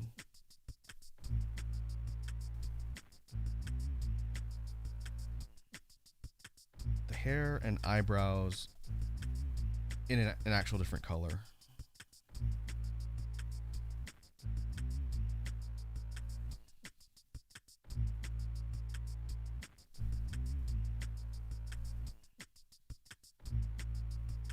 Let's see, maybe you drop it down to 5 on line weight, make it a little thinner for the hair.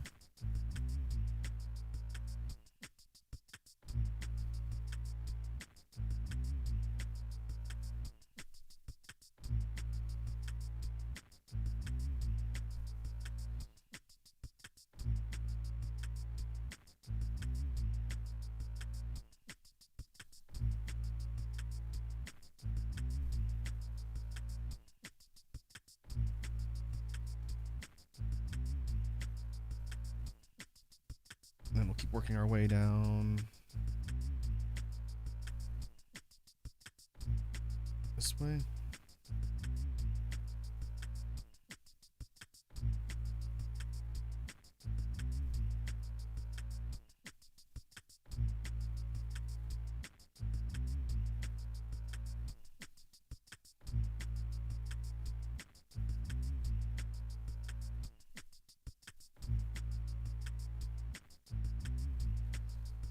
I can clean up some of the overflow here, but what I'll most likely need to do on this one, just like every other drawing we've done here, is go back and do a cleanup on the line work.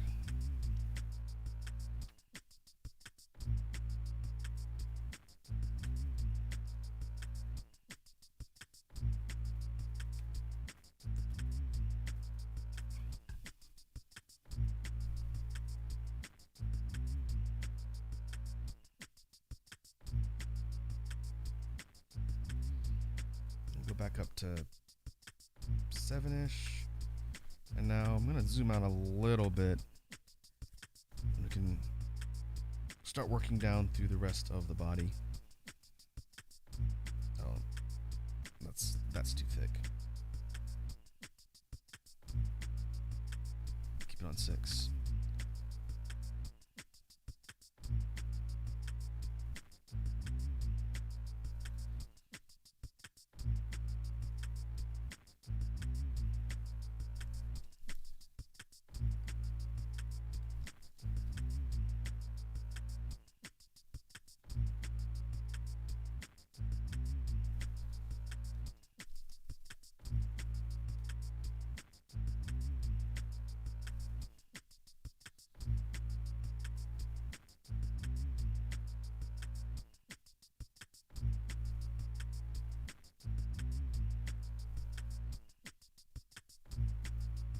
yeah, from here I'm just going to work my way up and around. Not a whole lot of commentary to be had here on the inking, unfortunately. Unless I decide to change up something in the original sketch there or make a design tweak. It's more or less just going to be me running through and inking all the different sections.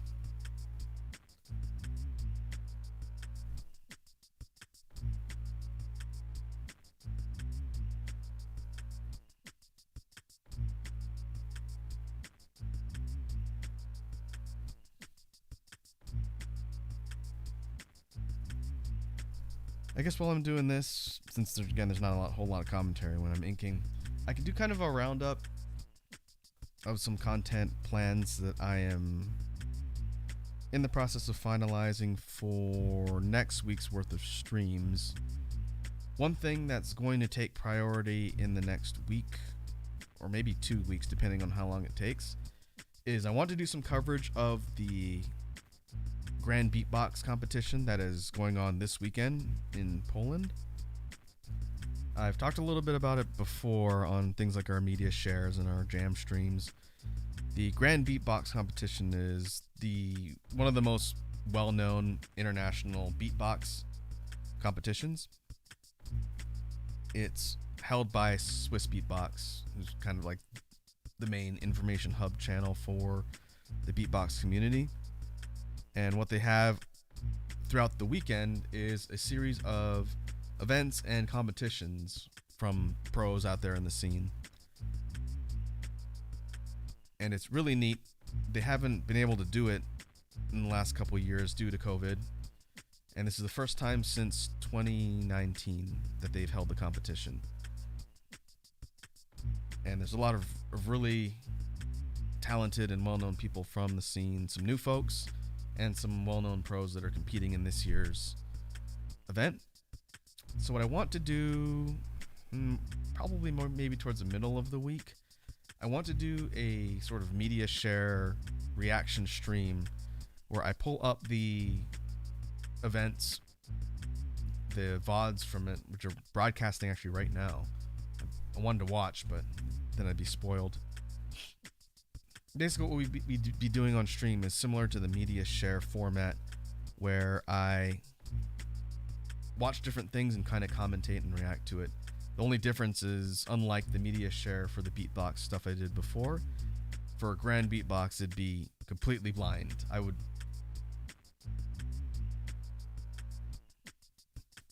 basically have no context for that going in. Edward says, oof, that reminds me, Lemon was doing a beatbox watch event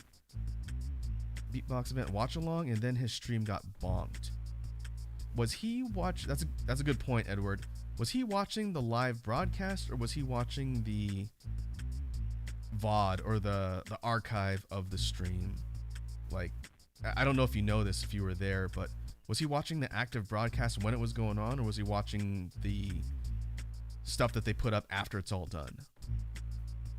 Because if he was watching the stream and actively broadcasting him watching the stream, that could have gotten him flagged.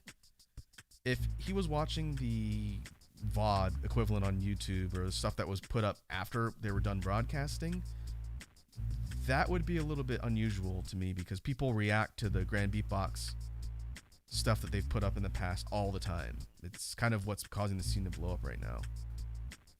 So I'd be curious, and I can probably message Lemon too and see what happened, because my intent would be to watch all the stuff after it's done.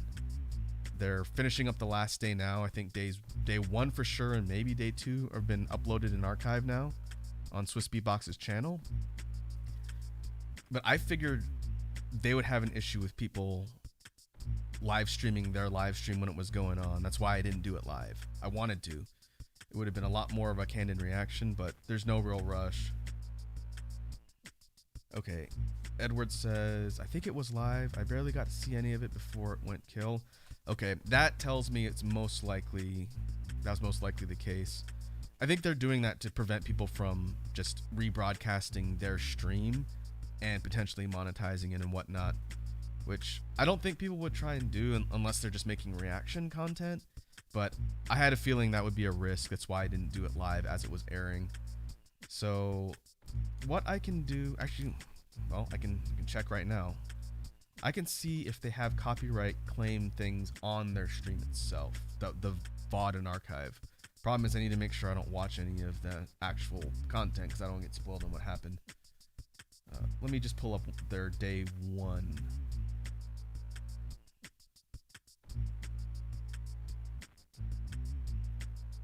Let's see. Let's mute it.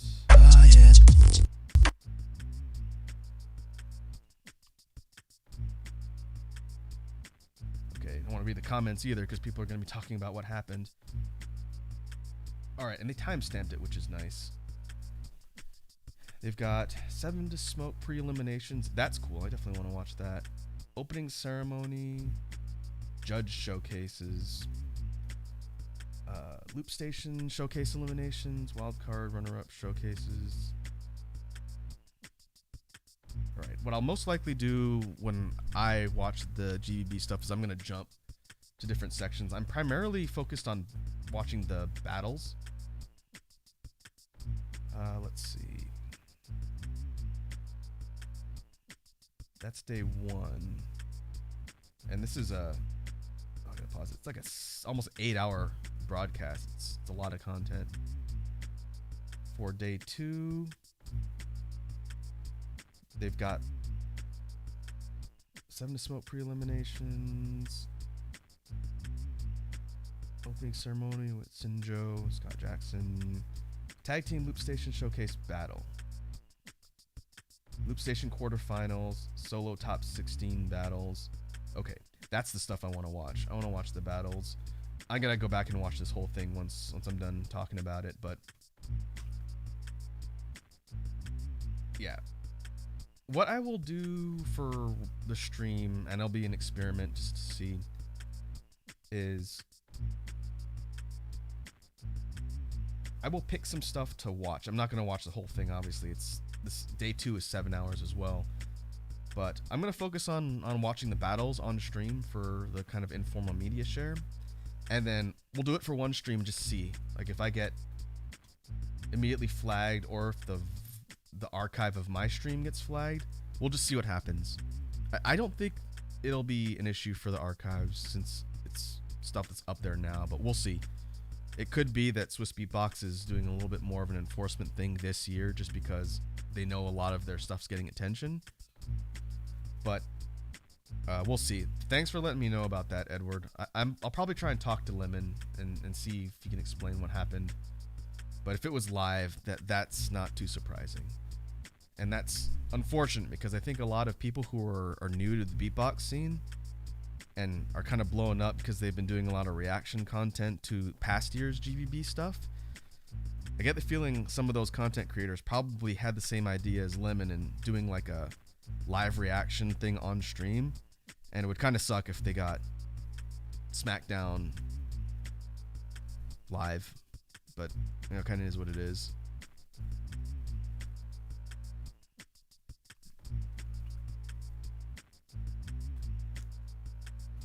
Yeah, I'm thinking of doing that maybe towards the middle of the week. Next week, I think the stream schedule is going to be Tuesday, Thursday. Maybe I'll do one tomorrow. I want to jump back into Resident Evil again. But we'll see. I need to figure out how the timing is going to work. But maybe we'll go like Monday, Tuesday, Saturday or something like that. We'll figure it out. I'll post the stream schedule on Twitter before the end of the day today.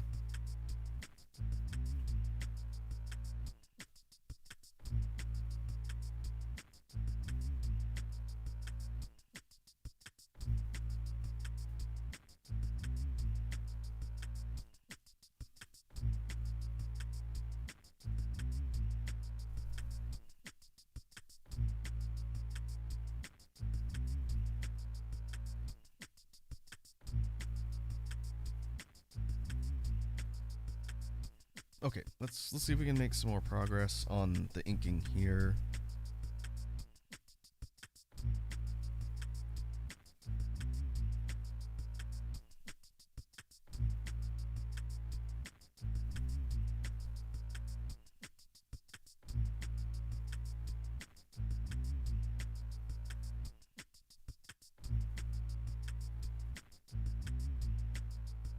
we shouldn't have any issue making it all the way through the whole thing. I may have to go and tweak some stuff after the fact.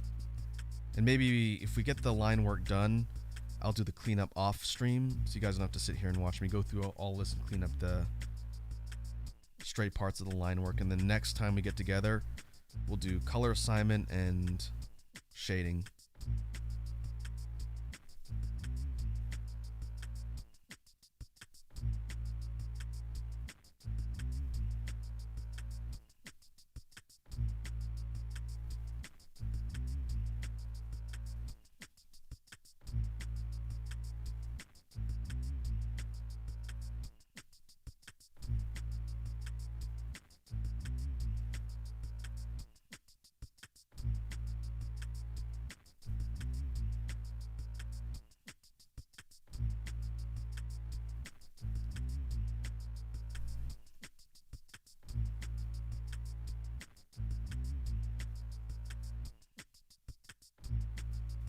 Regarding the difficulty with trying to do live reactions to streams as they're airing, if there's an issue of people getting their stuff taken down, they're broadcasting sort of a rebroadcast type situation, that may fit in line with something I was thinking about potentially doing for other watch-alongs, where I'm not showing whatever it is I'm watching on screen with you guys. Instead, we're accessing whatever content on our own machines, and then all you're seeing from me on the broadcast is my reactions. It's kind of weird because I've seen other VTubers do that. They're basically watching a movie and they've timestamped what they're doing so people know how to queue up the movie, and everyone's watching it on their own. But if you join their stream and you don't know what they're doing, they're kind of reacting to nothing, which is kind of funny. But I would probably do the same thing if I was doing like a reaction stream to anything that was live and or a movie. Just because YouTube's automated copyright stuff is pretty brutal when it comes to enforcing that stuff. And I don't really want to get flagged or struck on my channel. But we will see.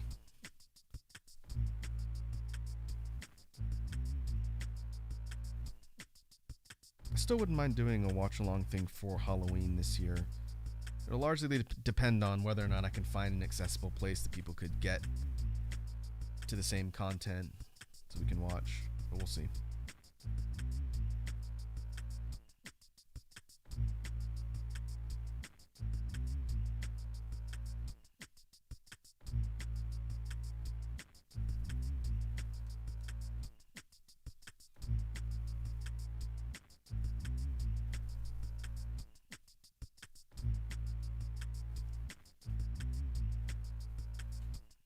Alright, let's work on the last bit of the armor, then we'll make our way down to the lower parts of the body.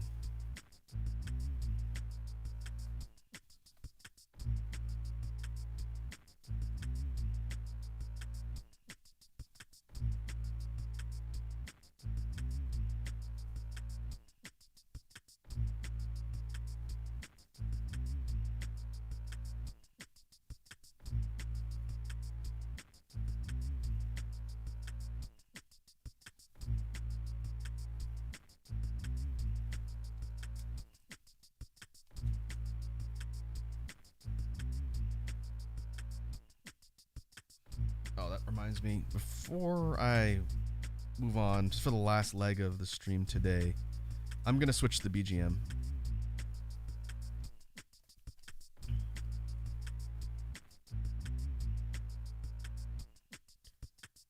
Help me move over to my loop real quick. I'll save this. I think, let's see what, 53?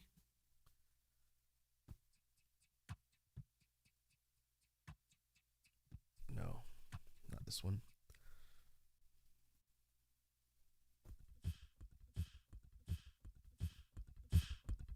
Oh, yeah, it's this one. Okay. This was one I wrote or created kind of quickly when I was just practicing one day, and I liked the way it sounded enough that I wanted to keep it. So I'm gonna cue everything up, and then I'll just have this playing in the background for the rest of the stream today.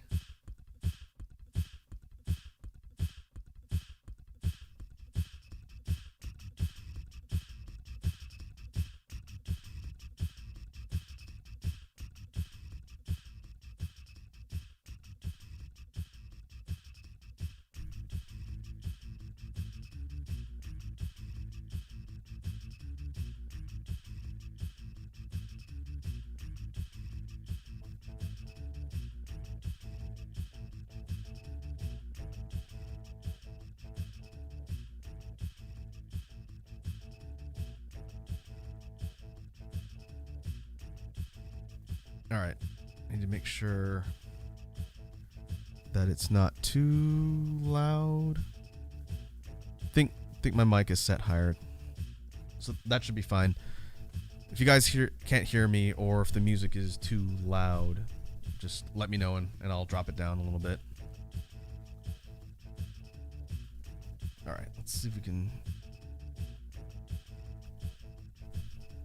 get through the rest of the inking here.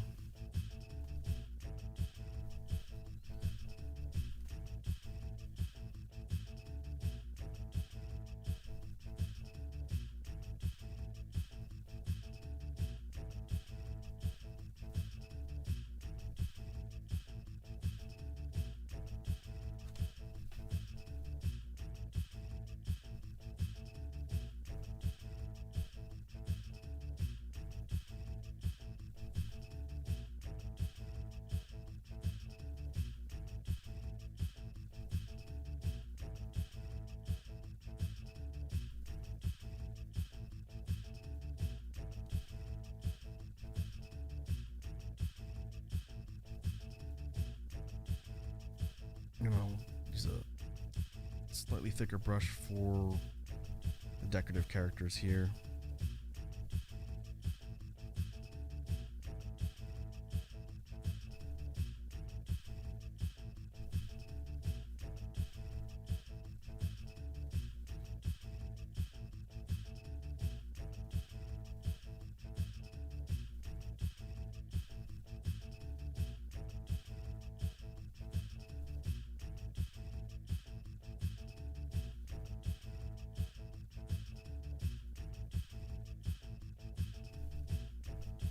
Edward says, it sounds good to me, but I currently have one working headphone. Okay. Yeah, the balance is good, then we should be fine.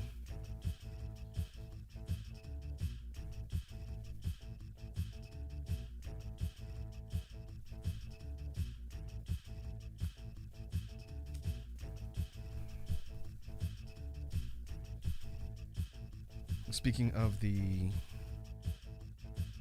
stream sound stuff, which is what we're listening to at the moment. Now that the Halloween BGM pack is out, I need to start organizing things for the next major release, which probably will not be until November at the earliest. It'll depend.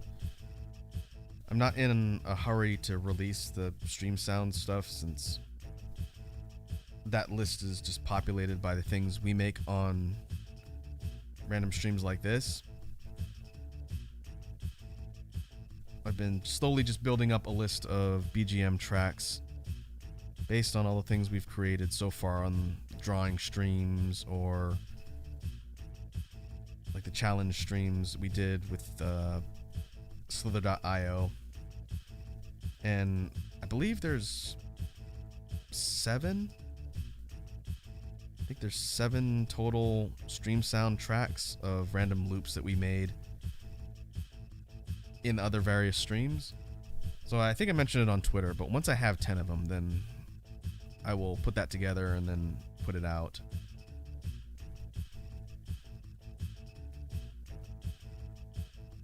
And in the meantime, whenever we do jam streams and we come up with new BGM tracks, with the chat, those go into the track list for the next BGM collection. Which maybe I'll work on getting a slightly more creative name for those. But that'll most likely be 7 to 10 tracks once we have them all together. Again, I'm not in really a rush to just put out BGM stuff. I'd rather just do that once we have a full list of things that people can grab all at once.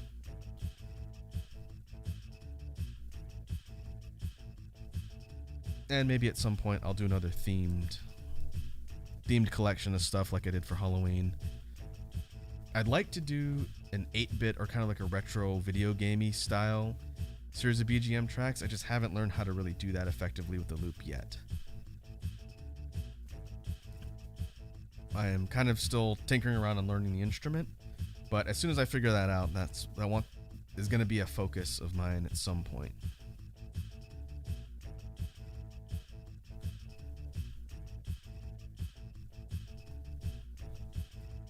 But we shall see.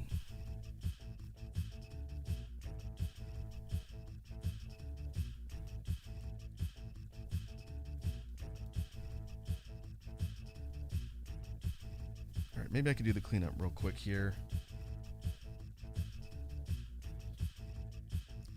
Genesis Rose says, yo, hey, what's up? Welcome to the stream. We are working on a character drawing that was a rework of an old ancient sketch from the archives. And what I can do to show people that may be jumping on a little bit later is show the reference so you guys can see what our starting point was. Let me zoom all the way out here. Again, I'm finalizing line work at the moment, but our original one on the left there was an old sketch from probably about 2010. So the point of the exercise here is to take those old sketches, sort of rework them, tweak things with the designs, and kind of do like a redraw exercise. And that's what we've been working on today. I will be getting through the line work, and then next time we get on for a drawing stream, I'll be doing the coloring and shading. Whoop, wrong one. I can keep this one on here. It's not really in the way.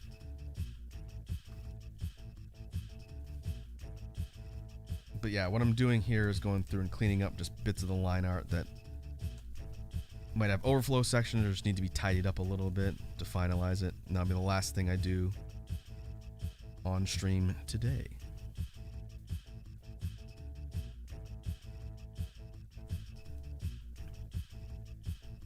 Genesis Rose says, hey, are you that VTuber who streams on Twitch? You look familiar. Sorry if I'm mistaken.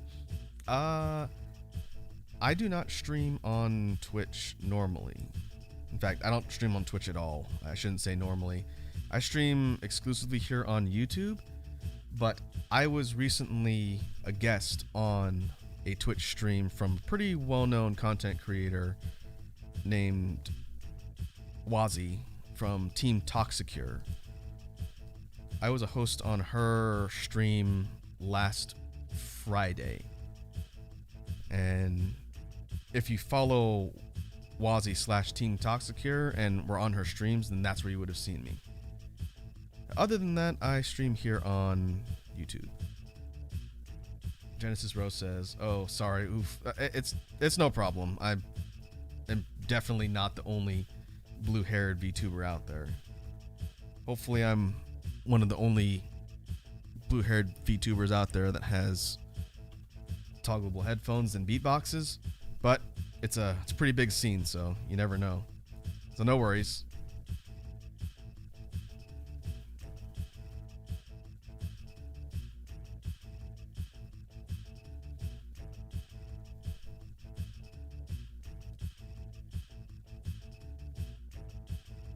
Alright, let's see. I'm gonna sweep the... Actually, I need to focus on cleaning up the face stuff too.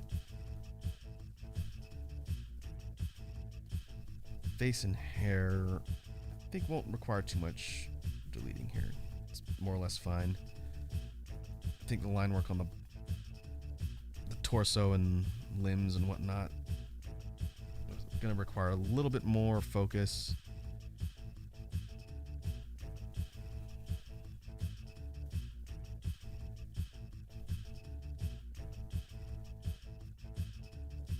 Maybe not focus, just tidying up.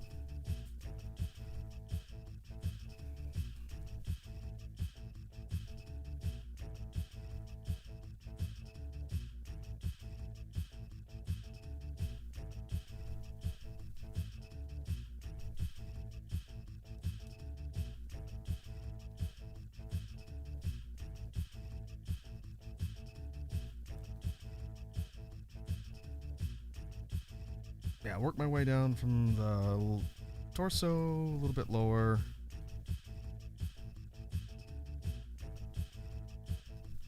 And I think just the feet or shoes in the last section I need to sweep. Make sure we don't have any spots that need to be cleaned up.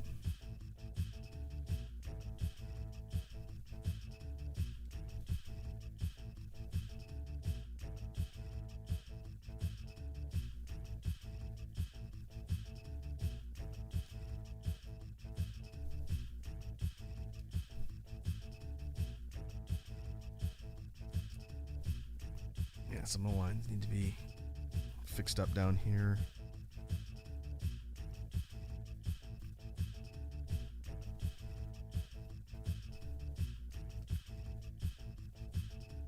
I guess working at the higher resolution template's gonna make it a little bit easier and make sure I'm not creating too much of a mess when I'm doing line work, which is nice.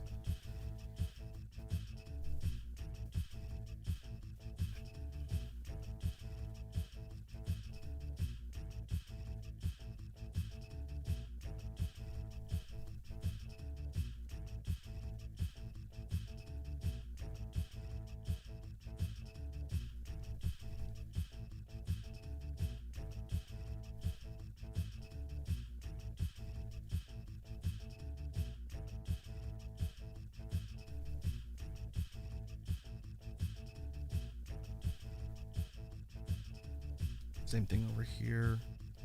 A little bit of overflow, but not too much. I really need to learn how to do binary inking layers. It's kind of akin to vector from what I understand. But it's really good for getting clean line work without any kind of fuzzy anti-aliasing. Edward says, are you thinking of that femboy VTuber with the horns and wolf ears?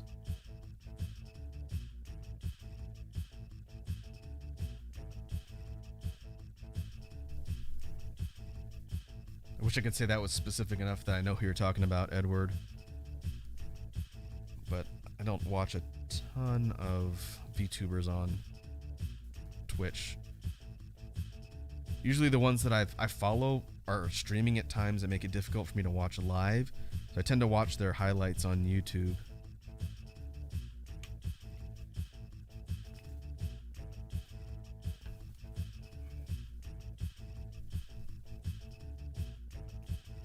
I guess it's one of the things when you have a scene that's kind of just rapidly growing all the time.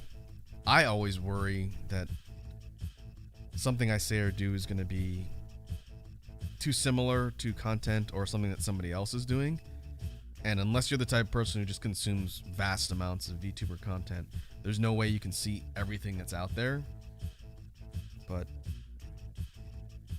when I was designing my particular model months, almost a year ago now, I did a lot of research. I tried to look around to see, specifically for male VTubers out in the scene, different designs and whatnot. And I think I came up with one that's a little more unique. I don't know. It's hard to tell. I've never been mistaken for somebody else before, so I guess there's that. But even if I did have a similar model, it's, as long as it's just a coincidence, it's really not that big a deal. I was reading a thread on Twitter a week or so, maybe a week or two ago, from a VTuber that found out that an artist she was commissioning, or an artist that she knew of that was getting commissions from other people, was using her model to give to other people as commissions, which is really bad. That's plagiarism and kind of shady when you think about it.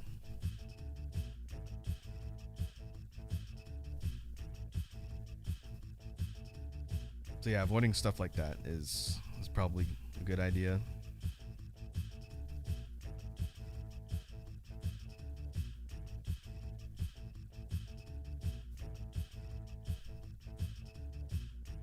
All right, let's hide our reference.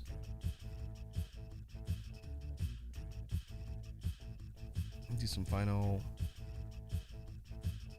canvas flips. See if there's anything else we need to tidy up, and then I think we'll call it a stream for today.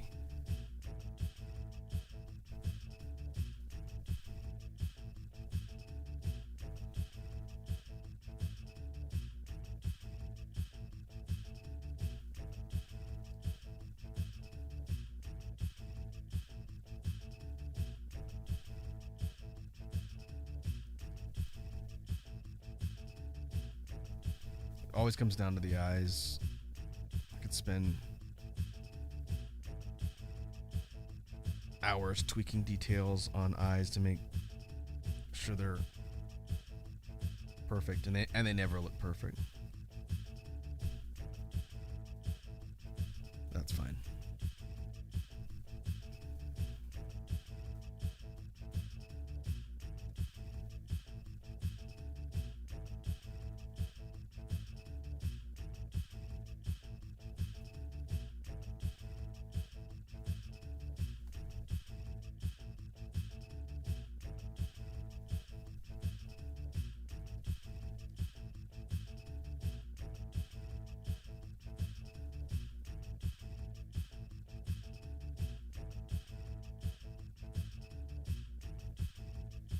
Yeah, I may have to spend some more time looking at the face off stream. I think it's okay for now.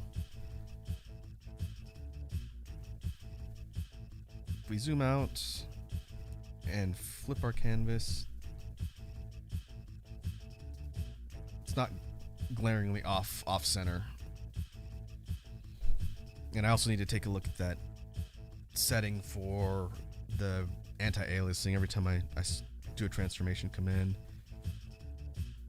That's a big deal. I'm gonna need to figure that out for future drawing streams.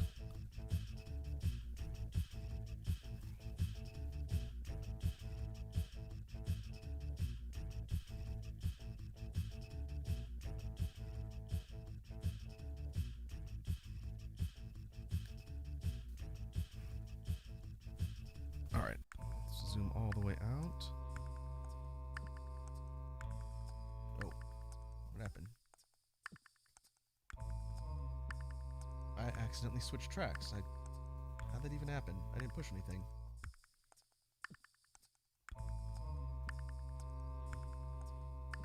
Well, whatever. We're listening to Out of Time for the last part of the stream here, I guess. All right. Final reference for our line work. I think we've successfully tweaked the design from the original. Again, it's not a huge departure. We cleaned up some things and simplified things and fixed the proportions, which was kind of the biggest thing I wanted to do for the original. Next time we come together for a drawing stream, we will be doing color assignment and shading, which will probably not be the bulk of the stream. It shouldn't take long to finish up this one. If I worked a little bit faster, then probably could have gotten to at least color assignment today, but that's fine. I'm not in a super big hurry to just slam out a drawing.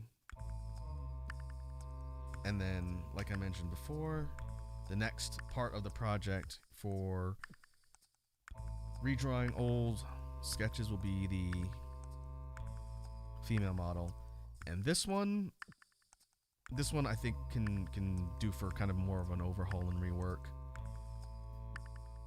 Design-wise, there's nothing really glaringly wrong with it, but I think there's some things I definitely change proportion-wise and outfit-wise. So that'll be fun. That'll be an interesting experiment to focus on next time.